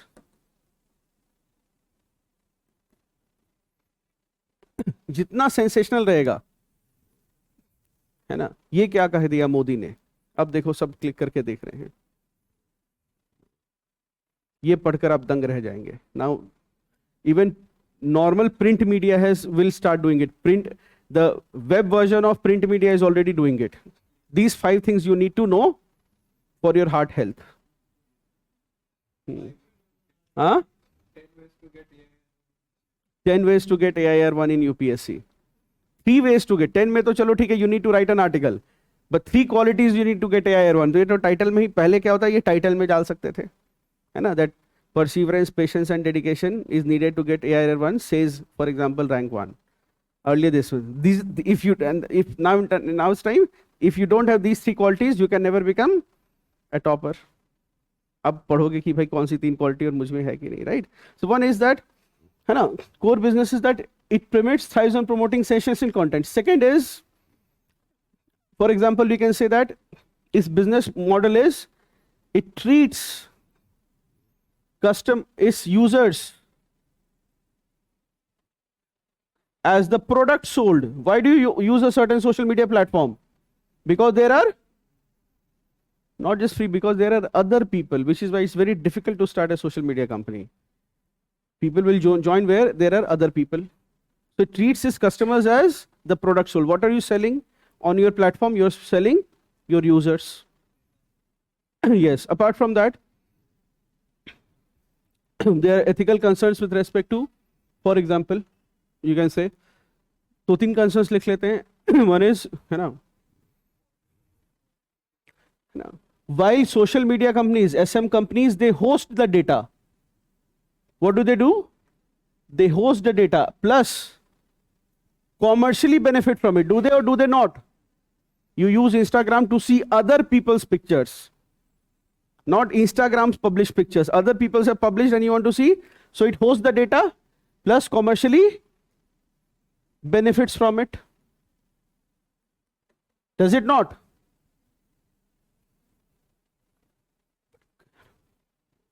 But what is the problem here? You are hosting it, your whole business model is in, you are saying, what is the problem print media has with social media? They are saying we have a journalist, we are producing content, we are publishing it and we are charging for it. And what is social media doing it? I am not doing anything, I am letting others produce content and you are consuming it. Right, so it will host the data, it will hold, commercial benefits will accrue to whom? To the social media platform. YouTube, but what is the problem? But it refuses legal liability, legal and moral liability for content hosted. Government says that how come such content be there? Maybe, for example, anything that is illegal also, such as drug smuggling thing or anything, or pornography. What will social media do? User has generated content, we have nothing to do with it. Are you not exploiting it commercially? Yes, you are, isn't it? Yeah. Any other concern? Huh?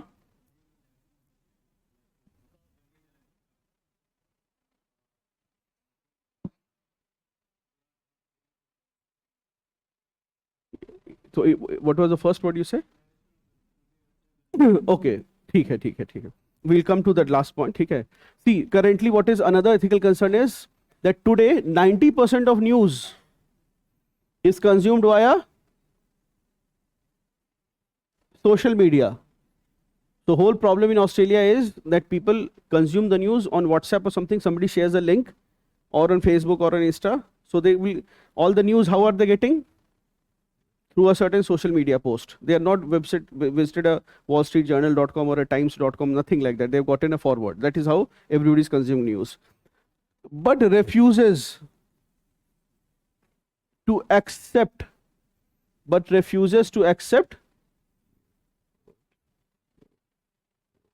a code of journalism.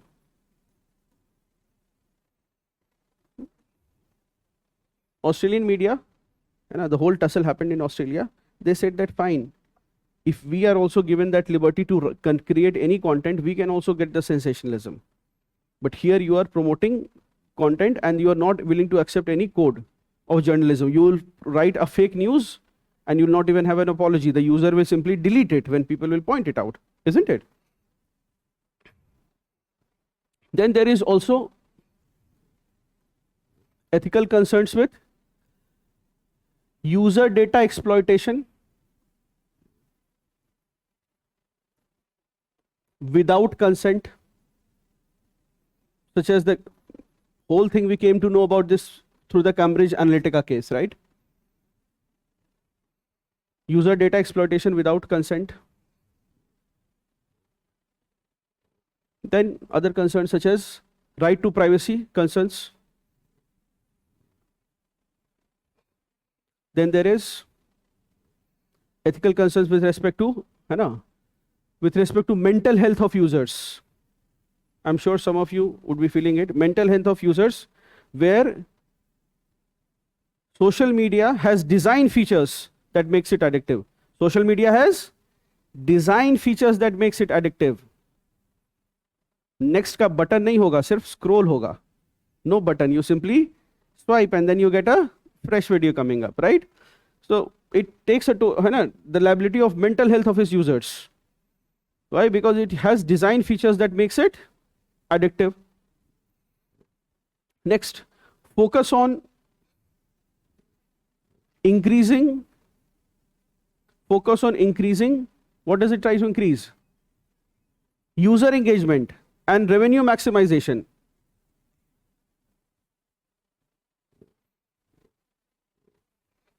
And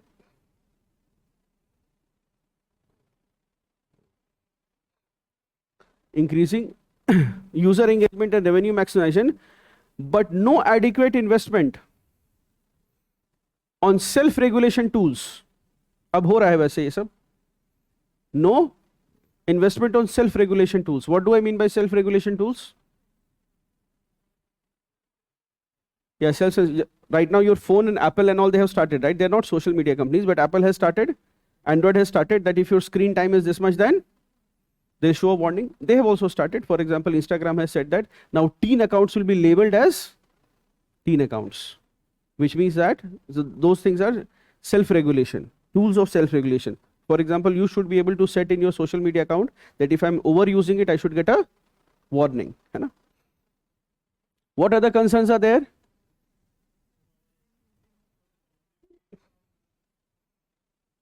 So you'll put this in comma करके लाओगे, ठीक है? It has commodification of women through anything else? Okay, one more thing is it often violates or overlooks data localization norms of countries. Yes, what did you say? Then the power asymmetry between platform and user.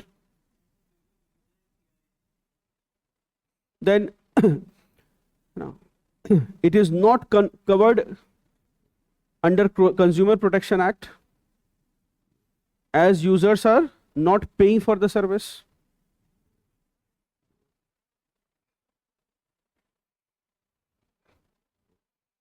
And finally, it may lead, since these are all the social media companies, social media is monopolized by big tech companies, by small number of big tech companies.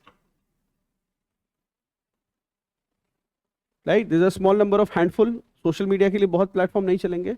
Small number of big tech companies, Western big tech companies. So what concerns do you have from here? It often is accused of digital dictatorship. Lastly, you can say that social media,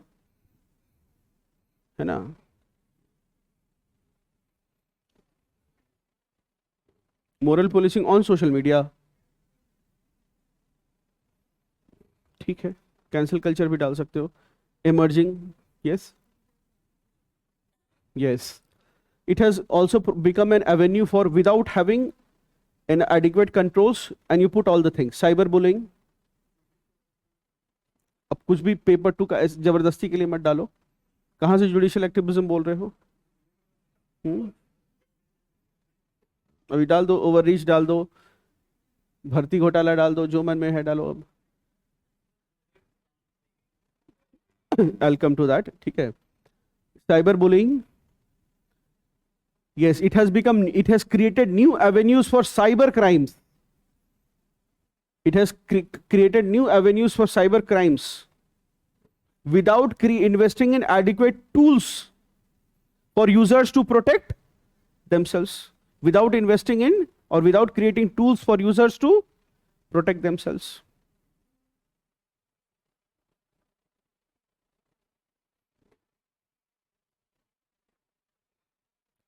अच्छा, this is the code so you have written cyber bullying, cyber crimes. और बताओ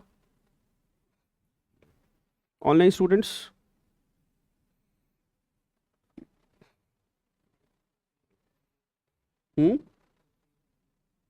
But I'll AI के लिए वो ज़्यादा रखेंगे, ठीक है. One more thing is social media जो है, that is it has created problem of echo chamber effect. Everybody knows echo chamber effect. 3 साल पहले ही हम echo chamber है ना, creates echo chamber effect and polarization. Why does polarization come from echo chamber effect? What is echo chamber effect? Everybody knows. Let us say, for example, you were chased by stray dogs, and now you just saw one video, and now you like it, and maybe your friends are also, you are living in a certain area, everybody has the same, facing same problem. तुमको लगेगा पूरी दुनिया में dogs have created अत्याचार and a parallel rule. तुम्हें लगेगा इस दुनिया में सिर्फ यही हो रहा है, because you are also talking about it, others are talking about it. You are preparing for civil services. You are a very small segment of the whole population. And anything will happen, you will see on your social media only UPSC related, something will happen. तुम्हें लगेगा पूरी दुनिया यही UPSC कर रही है, बाकी दुनिया को बिल्कुल अलग चीजें दिख रही होंगी. Similarly, your political views, once you start seeing pro-government or anti-government views, what will happen? You start seeing the same views again and again, and then कहीं से कहीं पहुंच जाओगे तुम. Right? So this echo chamber is when you and your all friends connected, so you are saying the same thing, the other person is saying the same thing, so everybody is thinking कि यही हो रहा है दुनिया में. So echo chamber effect, and that also leads to polarization. एक ही बात बार बार repeat होगी. The algorithm will always show similar opinions, repeat algorithms. Apart from that, conventional issues of digital divide, digital inequality, digital haves and have-nots, है ना, the problem of data surveillance.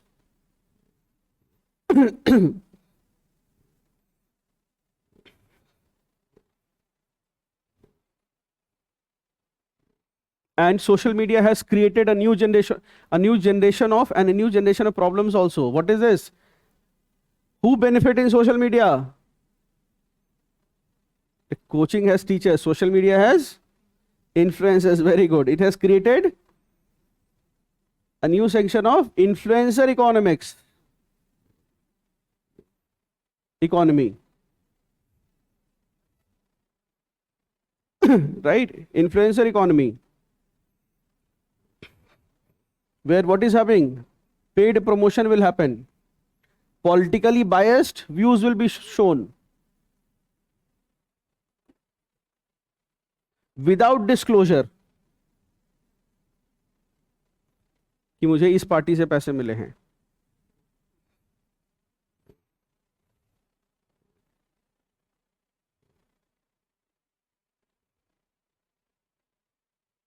है ना? This has both, है ना? So paid promotion will happen. Politically biased feeds. You are aware currently. You can give the example that खैर ये सरकार के खिलाफ ही है. E20 ethanol blending. You are aware of this issue. So the whole revelation or an allegation happened that government is trying to push E20, and E20 is not good for. ये reel मत बनाने काट के कि यहाँ पर पढ़ाया जा रहा है सरकार के खिलाफ कि E20 is not good. ऐसा कुछ लोग कह रहे हैं, मैं नहीं कह रहा हूँ. Okay, so for certain kind of vehicles, so this whole, now what happened is government may have certain own compulsions. Of course, what will happen is most ordinary citizens, they will be first order thinking. The minister is benefiting, that is why they are doing ethanol blending. But there will be a second order and third order thinking. जैसे कि सच में US से हमको problem हो रहा है और सच में हम चाह रहे हैं कि symbolically we may want to decrease our oil imports. It may happen, but we cannot announce it. कि भाई अमेरिका के डर से we are thinking of this is the bureaucracy will be knowing it. Everybody in the higher echelons of power will know it. कि US is putting so much pressure, we will have to satisfy a certain president. उस president को कम से कम लगना चाहिए कि we'll listen to him. Otherwise we'll be in trouble. You know, we have a services based industry. We are facing one trouble from AI, and second, if we face trouble both on H1B visa and American software contracts, then we are done. Indian middle class arose not because of government support, but because of a massive IT sector that we had. And it is a very fair assessment to say that the IT sector in India happened because the bureaucracy, or you can say the state, did not know that उस बड़ी सी building में लोग computer पे क्या कर रहे हैं. Otherwise, if they would have known, तो सॉफ्टवेयर एक्सपोर्ट पे इतना GST मारते उस समय कि वो सब नहीं, एक्सपोर्ट ड्यूटी ही इतनी चली जाती है उसकी. सरकार doesn't know what to do, raise money, they have to give money to the people, right? Right now, I think 10,000 rupees has been given to 75 lakh women in Bihar, 7,500 crore एक button से the government. Where will this get funded from? Taxation. वो ढूंढेंगे कि कहाँ है, तो वो समझ में नहीं आया किसी को. It was the early days of 90s and early 2000s. So they did not understand कि कंप्यूटर पे क्या हो रहा है. If they see any factory वहाँ जाके तो ज़रूर they will do it. But there they are not able to understand. So that is why IT sector grew, not because of government support, but because of least government interest. जो समझ में नहीं आया था कि कंप्यूटर पर ये क्या काम करते हैं, तो कुछ दिखता तो उस पर तुरंत टैक्स मार देते, लेकिन दिखता ही नहीं है, राइट? तो इसलिए बच गए. And that created a middle class of India, primarily got support from there. Everybody, I'm sure, would be having some relative or a family member working in IT sector. Yes or no? You would have. Necessary to pick up from, it would make that generational leap extremely important. Now, this is what is the main body you can write. Then how will you end this answer?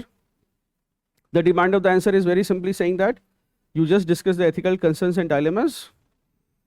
You can end it by or write a few things, that social media. How will you write? The second last or ultimate, penultimate. Penultimate means ultimate but one. Second last. You can write that social media has also been a cause for good. है ना? Cause for good, as it has. And then you write in inline enumeration. You understand what is inline enumeration? एक ही line में 1 2 3 4 करके you separate, so that when I'm checking your copy, I'm seeing इसने 6 points लिखे हैं. If you're writing in paragraph, you write 1 A B C ऐसे करके in the same line itself. So for example, I will write this line that it has been a cause for good as it has helped bring people together. Right? What else? Democratized access to information.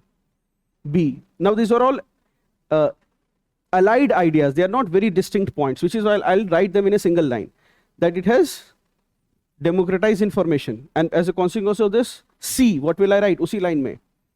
It has reduced power and information asymmetry.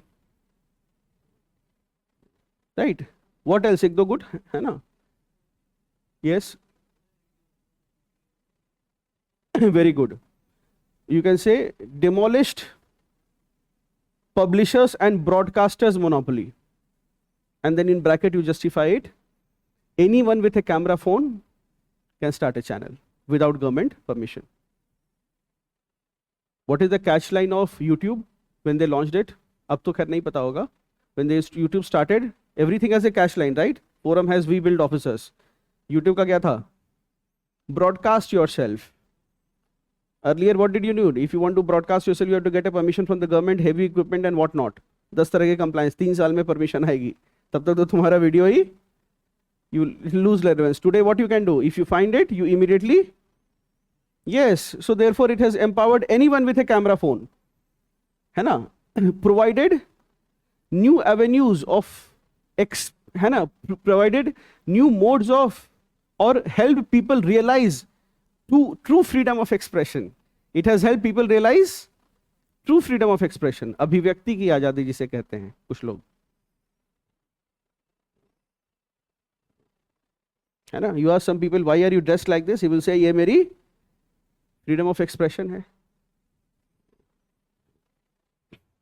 You go to the West, people will have different colors of hair. Why? On what grounds do they have it? Somebody has colored their hair green.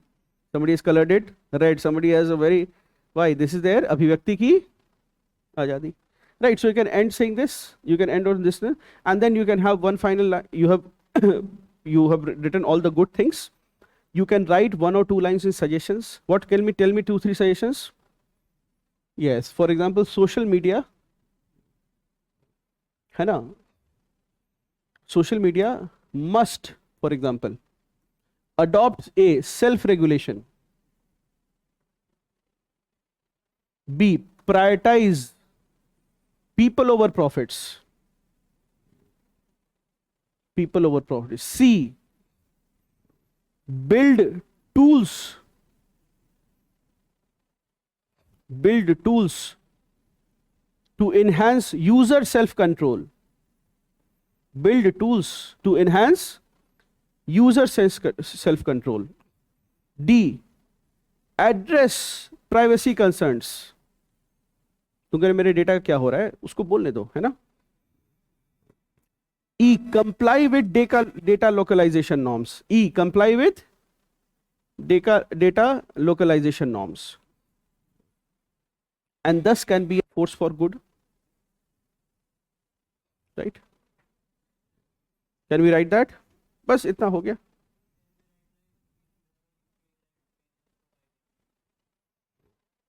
It is very contrary to the idea of social media itself.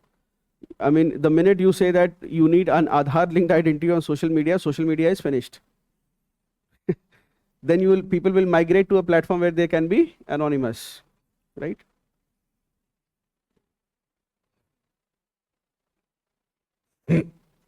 All right. Let us take one case study today. Let us take one general case study in every class.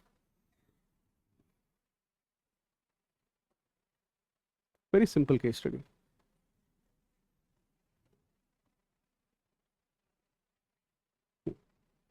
A very simple case study. The first sample case study given by UPSC. So that time when we had no idea about what case studies will be like, everybody was afraid. So commission gave 2 case studies. एक तो ये था कि professor ने मदद की है, तो your friend is a professor, he has helped you, now his son wants to cheat in the exam. Will you help or not? Or read the case study. Old lady without ticket.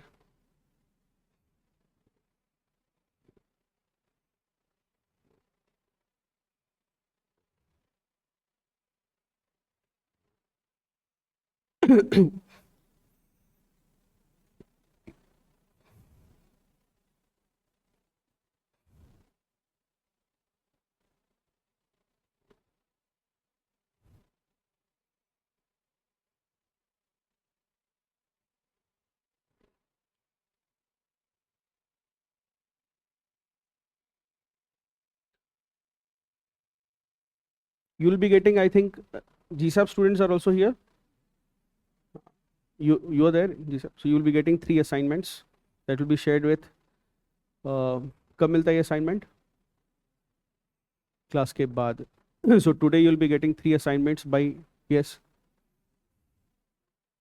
ठीक है, before the next class. So anyway, you will be getting 3 assignment questions and try to write them, and we'll also, the one best way we can do is we can have those assignment questions as PYQs. So you also write it and we will discuss and finish PYQs also. Can that be done? Yes or no? Okay. We'll also get award for the best answers submitted. Chalo, what is this question? You are traveling in a train. An old lady is without ticket. She is also in the train. Now when the TT comes, he asks the old lady for the ticket. The old lady says that I don't have. Now tell me, and the people, so the TT is surrounded by people.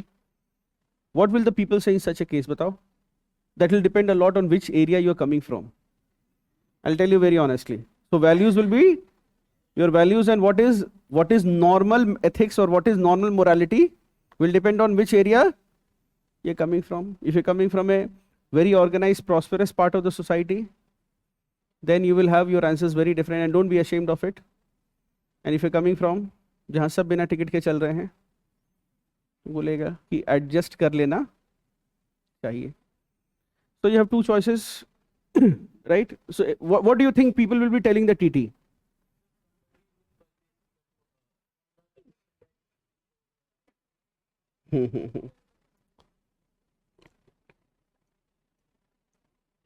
Now you have 2 choices. One is sympathize and / empathize with the budhiya, the old lady, or deboard her from the train.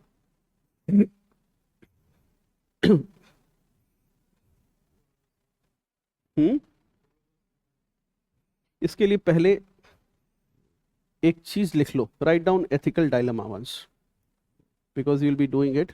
Write down ethical dilemma. Write down what is the dilemma. And what is the dilemma? Write down a few things. I'll finish by 6. I've been given the time by the management. What is a dilemma? Dilemma is nothing but is a state of confusion. Yes. It is a state of confusion. है ना? Where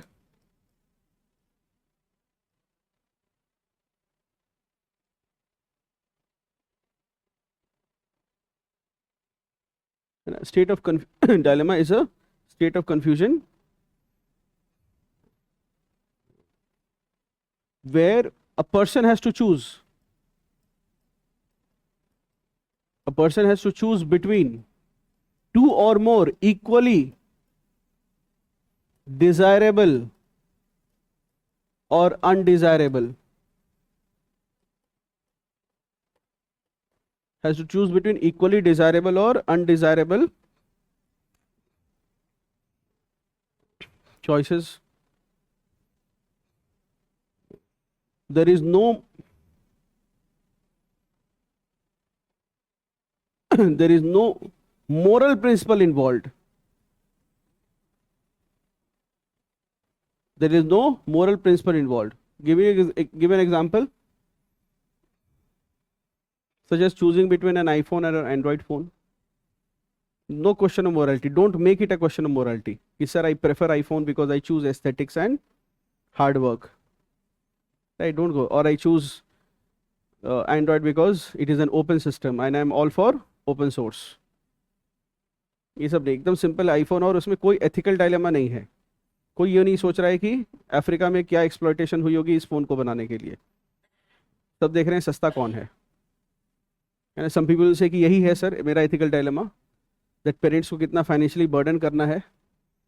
right. Then what is an ethical dilemma? Write down an ethical dilemma. An ethical dilemma is a situation where an ethical dilemma is a situation where a moral actor has to make a choice. Situation where a moral actor has to make a choice. A moral actor has to make a choice such that any choice he makes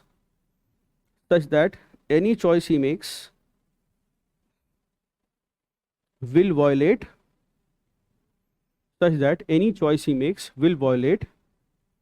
at least one moral principle.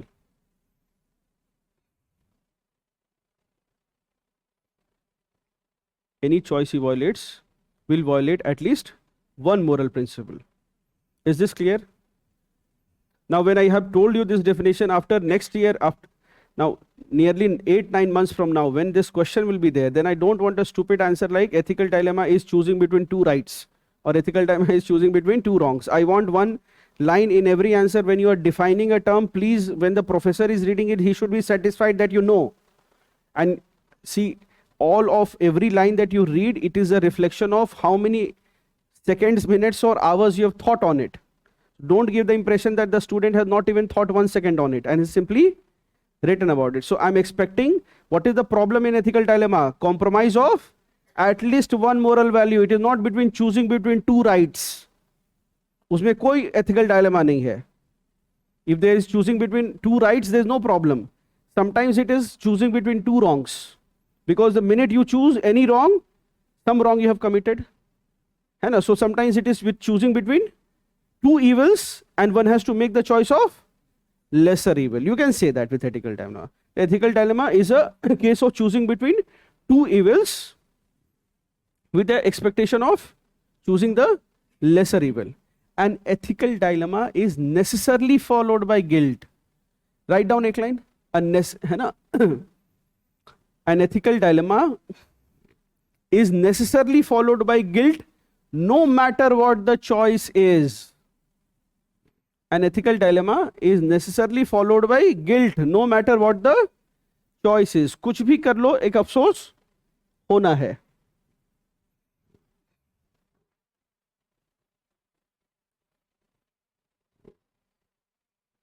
So Sita, when she was in the forest and Lakshman had told her that don't step out of this Lakshman Rekha, which even till now feminists argue that the Lakshman Rekha drawn by around Sita still exists before the Indian woman, and she's not supposed to, and she's blamed if something wrong if she crosses it. The society is, once Lakshman draw the Lakshman Rekha, that Rekha still continues for the Indian woman. And society bears no obligation and blames the woman if she crosses it. The society offers no protection to the woman outside that Lakshman Rekha. है ना, ऐसा कहते हैं feminists, right? So Sita has one choice. She can step out and give alms. Give alms. भिक्षा मांगने आए थे रावण, है ना? Or she can deny, stay in, है ना? Stay in and deny the alms, ALMS, भिक्षा.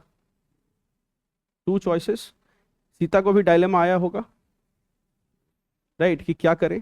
दिमाग उनका भी खराब हुआ होगा कि अभी तुरंत बोला है और अभी तुरंत, है ना, right.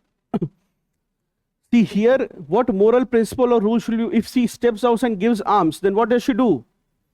Yeah, she breaks promise, which is wrong. और लक्ष्मण की बात अगर सुन लेती हैं and she stays inside, then what does she violate? Atithi dharm. And use this word dharm within inverted commas. Whenever you're using a Hindi word, please use inverted commas. Write in English ATITHI, dharma. So if you violate that atithi dharma, somebody has come to your door and then you are saying कि अब बाहर हम नहीं निकलेंगे, मामा जी आए हैं घर पे, है ना, दरवाजा नहीं खोलोगे दिक्कत हो जाएगी, right? So atithi dharma. So this dilemma will be there. I want this dilemma, one dilemma picture in every case study. Is this clear? अब बताओ टीटी का क्या होगा यहां पर, या अनदर क्लासिकल एग्जाम्पल सबके ही है. Yes, Vibhishan, very easy, very, Vibhishan has to choose between whom? He can choose between Ram and Ravan. And what if he chooses Ram, then what happens?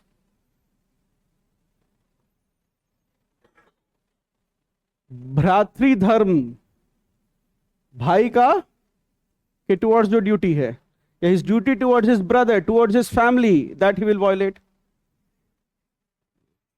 And if he chooses Ravan, then what happens? He chooses वो भ्रातृ धर्म हो गया, या duty towards, he chooses, you can say, or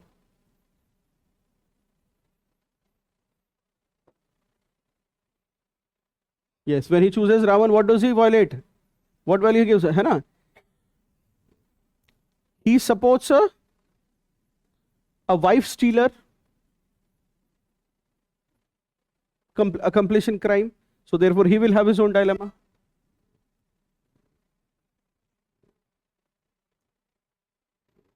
He sides with adharm. He sides with whom? He chooses the side of adharm. Is this clear? So this diagram you can make it always. You have this in, chalo, Dasrath. Dasrath say what happened? Dasrath say who came to him? Kaikai came. He said, long back, you had made me a promise. Men always make promise when in distress or in either situation, and then they don't remember. So she said कि याद करना. So she made a promise and she gave. So he said that now what the time has come for me to encash that promise.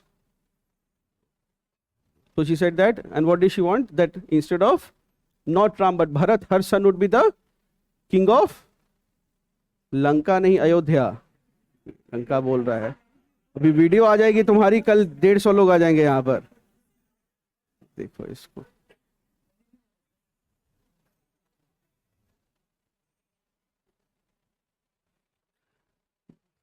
Dashrath, if he chooses Ram as king versus Bharat as king, he has his own dilemma कि अगर भरत को राजा बनाया, then what is the he will go against, he violates what? कुछ नहीं समझ में आया तो उसकी पोजीशन सोचो, क्या है वो? राजा. तो राज धर्म, बहुत ट्रेनिंग कंप्लीट है तुम्हारी. Violates राज धर्म of nominating eldest son as heir. Huh? Yes.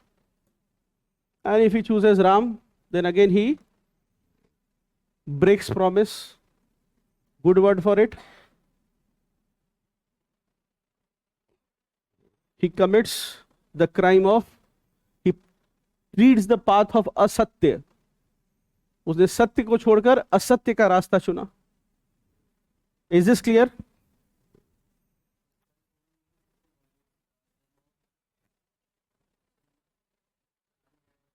Yes. रघुकुल रीत सदा चली आई, प्राण जाए पर वचन न चाहे. Very popular saying.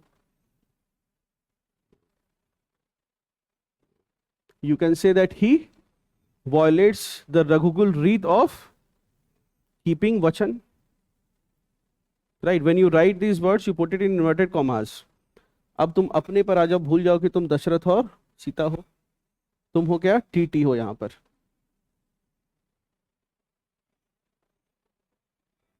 अब दुखी लग रहे हैं बच्चे की, सर टीटी क्यों बना दिया? हम IRTS तो निकालेंगे कम से कम.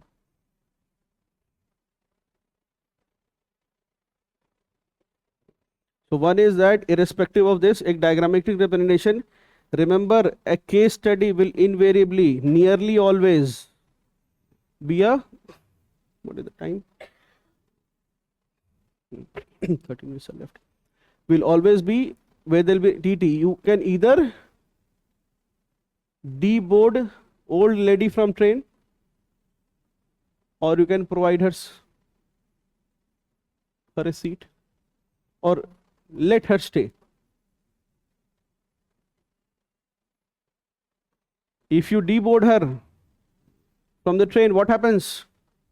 You're violating established principles of, yes, compassion or compassionate governance.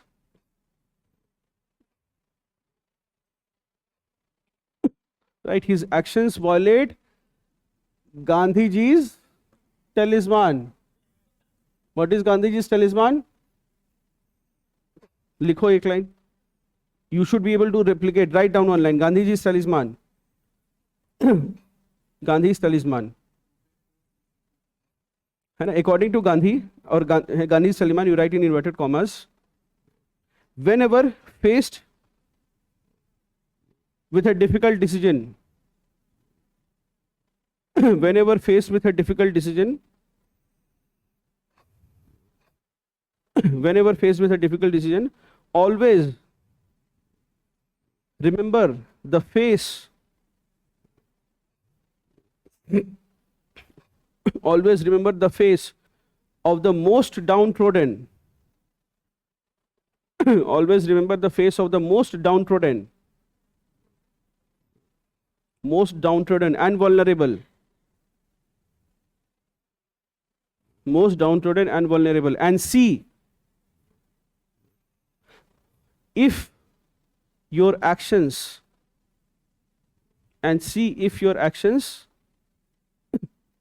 benefit them. Is this clear? So whenever you are taking any action, you have to think of Gandhi talisman where it says कि भाई इस action से जो सबसे वंचित लोग हैं, the most deprived person, will they benefit from it or not? And if your action is, है ना, if you are having that doubt, then choose that action where the most deprived person benefits from it. Very simple. Is this clear? So therefore, compassionate Gandhi, and if he lets her stay in the train, what is he violating? Very good. Training complete. Swadharm, his duty as a train ticket collector, isn't it? He is behaving like the owner of the train. He is not behaving like the, yes, he is behaving, this banner behaves like owner of the train, not the custodian.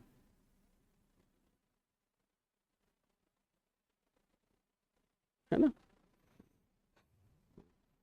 This dilemma is there. Now tell me, how many of you in this case, how many of you will let the lady travel in the train versus how many of you will deboard it? So you choose, how many of you will let the lady travel? Raise your hands. Last benches also. Let her travel. What is your reason? Anybody? Last benches, batao. Last bench. What is your reason? How many of you deboard her from the train? Raise your hands, raise your hands. Crude log. हाँ, निष्ठुर, बताओ, why you let her, क्यों, why will you deboard her from the train?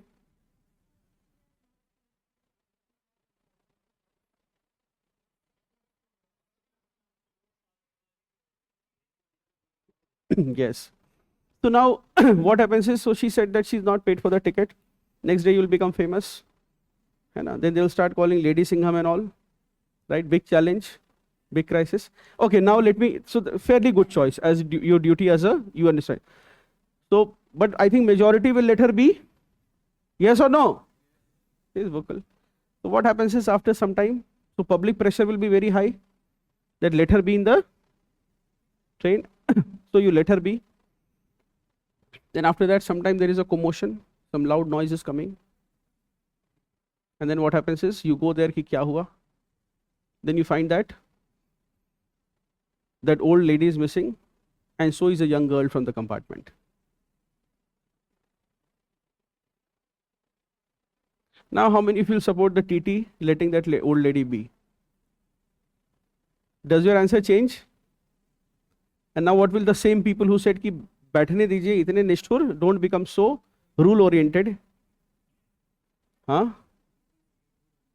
Now what the public will say when the GRP will come or RPF will come, then what will say? कि पैसे लेकर इसी ने, which is why first day of your probation your collector will tell you कि make sure किसी की बात नहीं सुननी है, doubt हो मुझसे पूछना, अपनी नौकरी, you are not the है ना, you are not the king of this place, you are merely a custodian, right? The whole thing changes.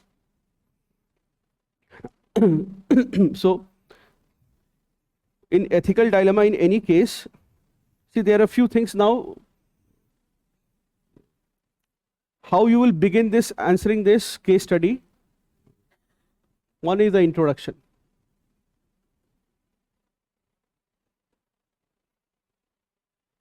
The first and good way, find at least one or two answers, you begin with a quotation. I'll give you some quotation.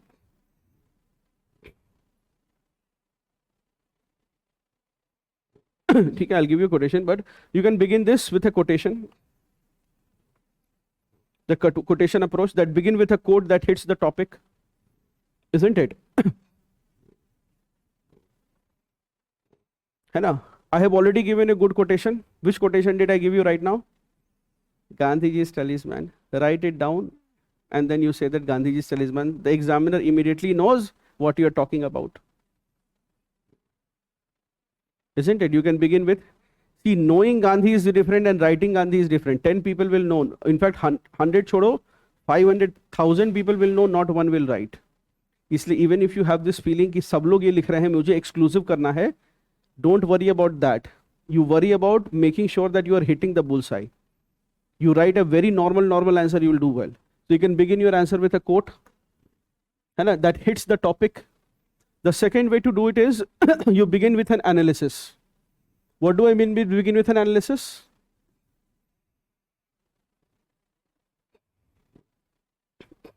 एक छोटा सा एक एक टिप्पणी कर दो.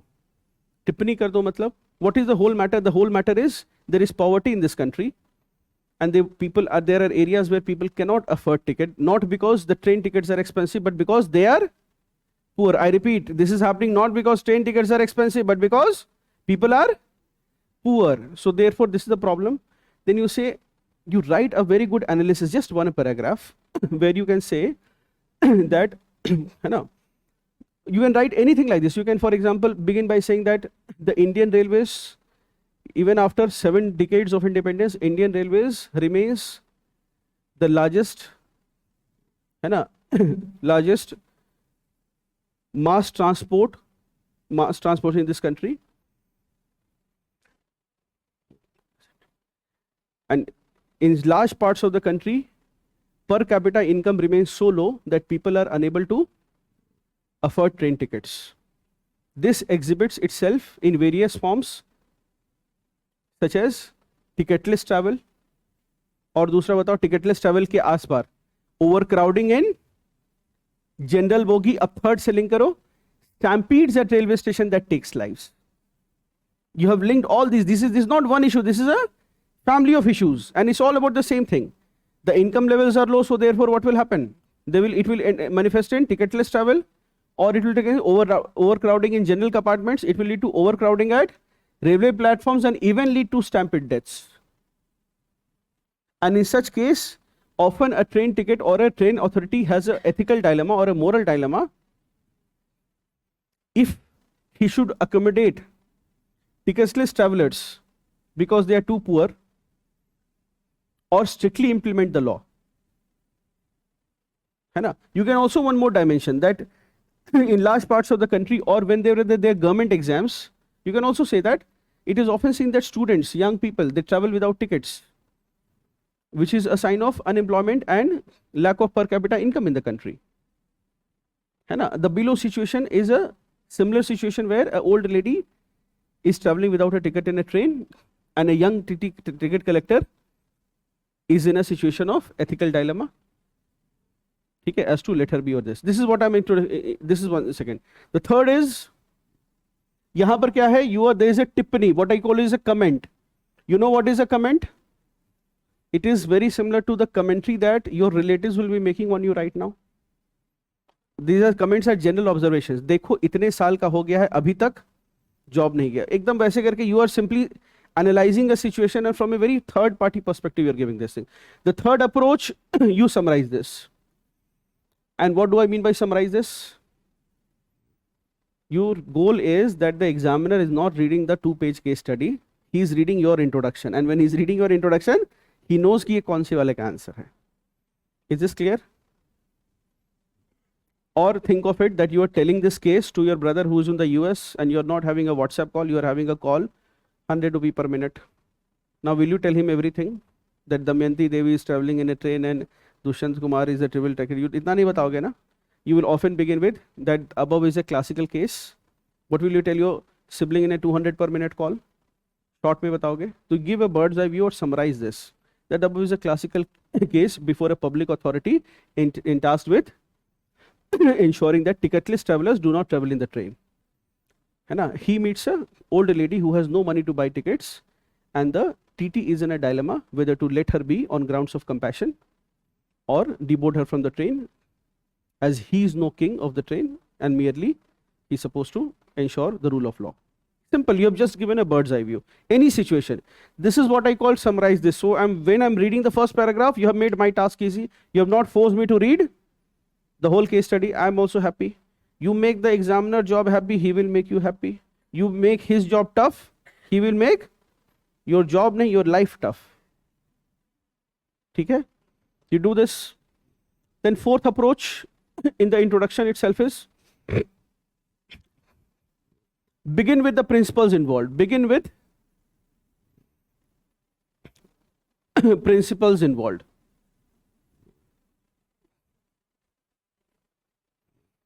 You can see several principles are there. Classical conflict between principles or values of compassionate governance. और क्या क्या लिख सकते हो बताओ? I want to benefit from the collective wisdom of the class, assuming that it exists. है ना? Compassionate governance. What else? Care and respect for the elderly. All the elderlies. एक चीज और, whenever principles involved में, remember one more thing. Please talk about rights. Always, this is your Brahmastra in case studies. If you can identify a fundamental right, very good. Otherwise, identify a civil right, identify a legal right. If you don't get anything, then identify a moral right. Such as you have the moral right to ask me to finish the class on time, even if you do not have a legal right for it.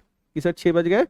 Now we have a moral obligation to finish. If you don't have any other obligation, there is always a moral obligation. So always think of it. Elderly's right to be treated with dignity. Can we, this right exists? Even if it did not exist, we could have invented this. Right to be treated with dignity by the elderly. Is it wrong? No, every elderly should have that right. Can you, और बताओ क्या कर सकते हैं? Give these words. Examiner, see, you have to stimulate the examiner, the professor. You write in your whole answer, if there are 2-3 places where he thinks that you are above average, he will give you top marks. Don't think that you will, ideally we have to write every answer fine. But even if you 2-3 lines you have hit his, है ना, hit his mind here, उसके दिमाग पर attack करो. If you get inside his head, then he will give you marks. All right. So right to be treated with dignity, these are, है ना. So this case, a classical case, है ना, of compassionate governance and of a system or of a state where there is care and respect for the elderly and the elderly's right to be treated with dignity versus rule of law. और क्या है? Versus rule of law. Versus rule of law. And rights of ticket owning passengers to travel with comfort. और एक दो rights बताओ. कुछ नहीं समझ में आ रहा है तो. But tell me what are the other principles involved.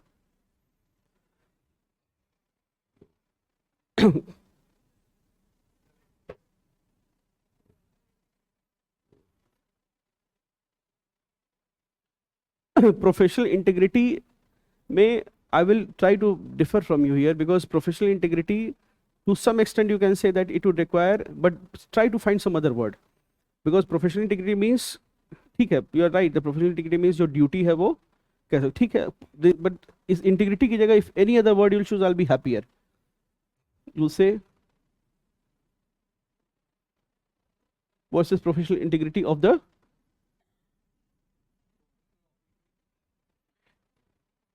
without being influenced, without being unduly influenced. Okay, so you can write this. This is also very good introduction. Can we write 2-3 lines like this in the introduction? You've hit the bullseye. You can also find what are the, and then fifth is what is often called the stakeholders approach. Who are the stakeholders in this case?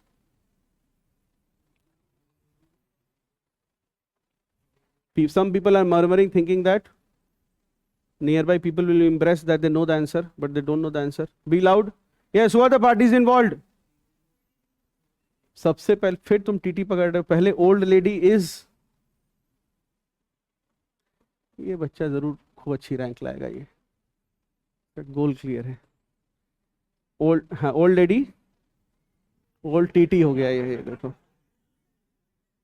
He's having undue influence over me now. Then second is TT. What is the third most? Yes, other passenger. कुछ लोग सीधे अभी railway पर आने वाले थे. इस railway घाटे में चल रहा है और हम IITs में जाकर तुरंत मुनाफा कमाएंगे, right? Yes, very good. At least you can have these. You can also always have wider society. You can always have. जब कुछ नहीं है तो wider society तो है ही, right? So you can have identify the above case. You can write, you can make diagram in one of them saying the stakeholders, very conventional classical approach. Don't do it in more than 2 questions. Only you can do it even if it is not asked. You can do it even if it is not asked, इसको कर सकते हो, ठीक है. I think that is all. Next class also, last half an hour, we'll take 1 or 2 questions and then we'll finish this case study ka approach pura. So this is the introduction, and I'll expect that you will show some diversity in your answers. It should not be that you will complain, sir, that all questions are looking the same, and I will complain that all answers are looking the same. ये नहीं होना चाहिए, ठीक है? I think the next class is on 8th, 9th, I think. So the classes will be held Wednesday, Thursday, and Friday, 3 days in a week from 3 p.m. to 6 p.m. So it was wonderful. Online students, anything you want to say or share, you can, the email address is, let me just check. Or even offline students, you can say. You can all reach out on this email address.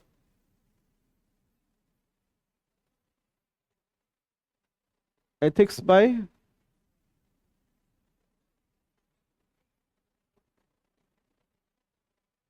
@gmail.com. You can submit all your assignments or anything that you've written on this email address. You can also give any suggestions you have. बहुत अतरंगी सलाह मत देना, ठीक है? लेकिन yes.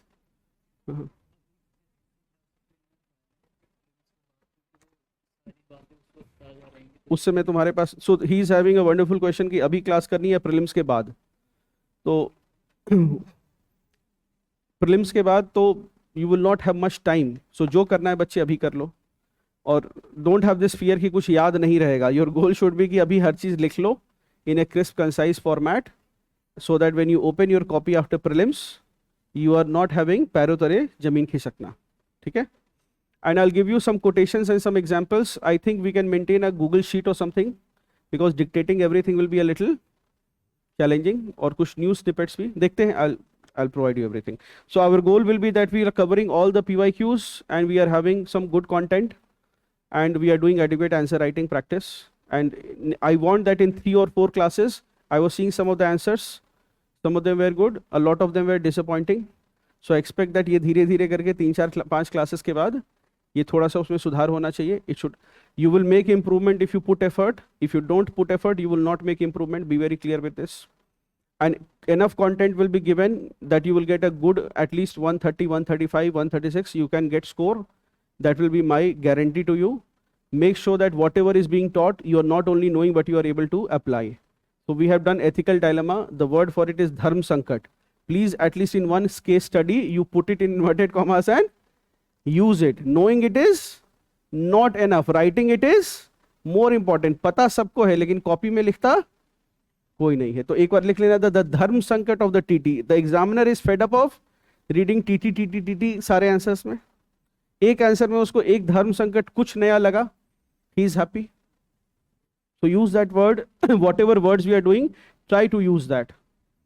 Sometimes you can even, so we'll discuss and finish this question in the next class. All right? So thank you, class.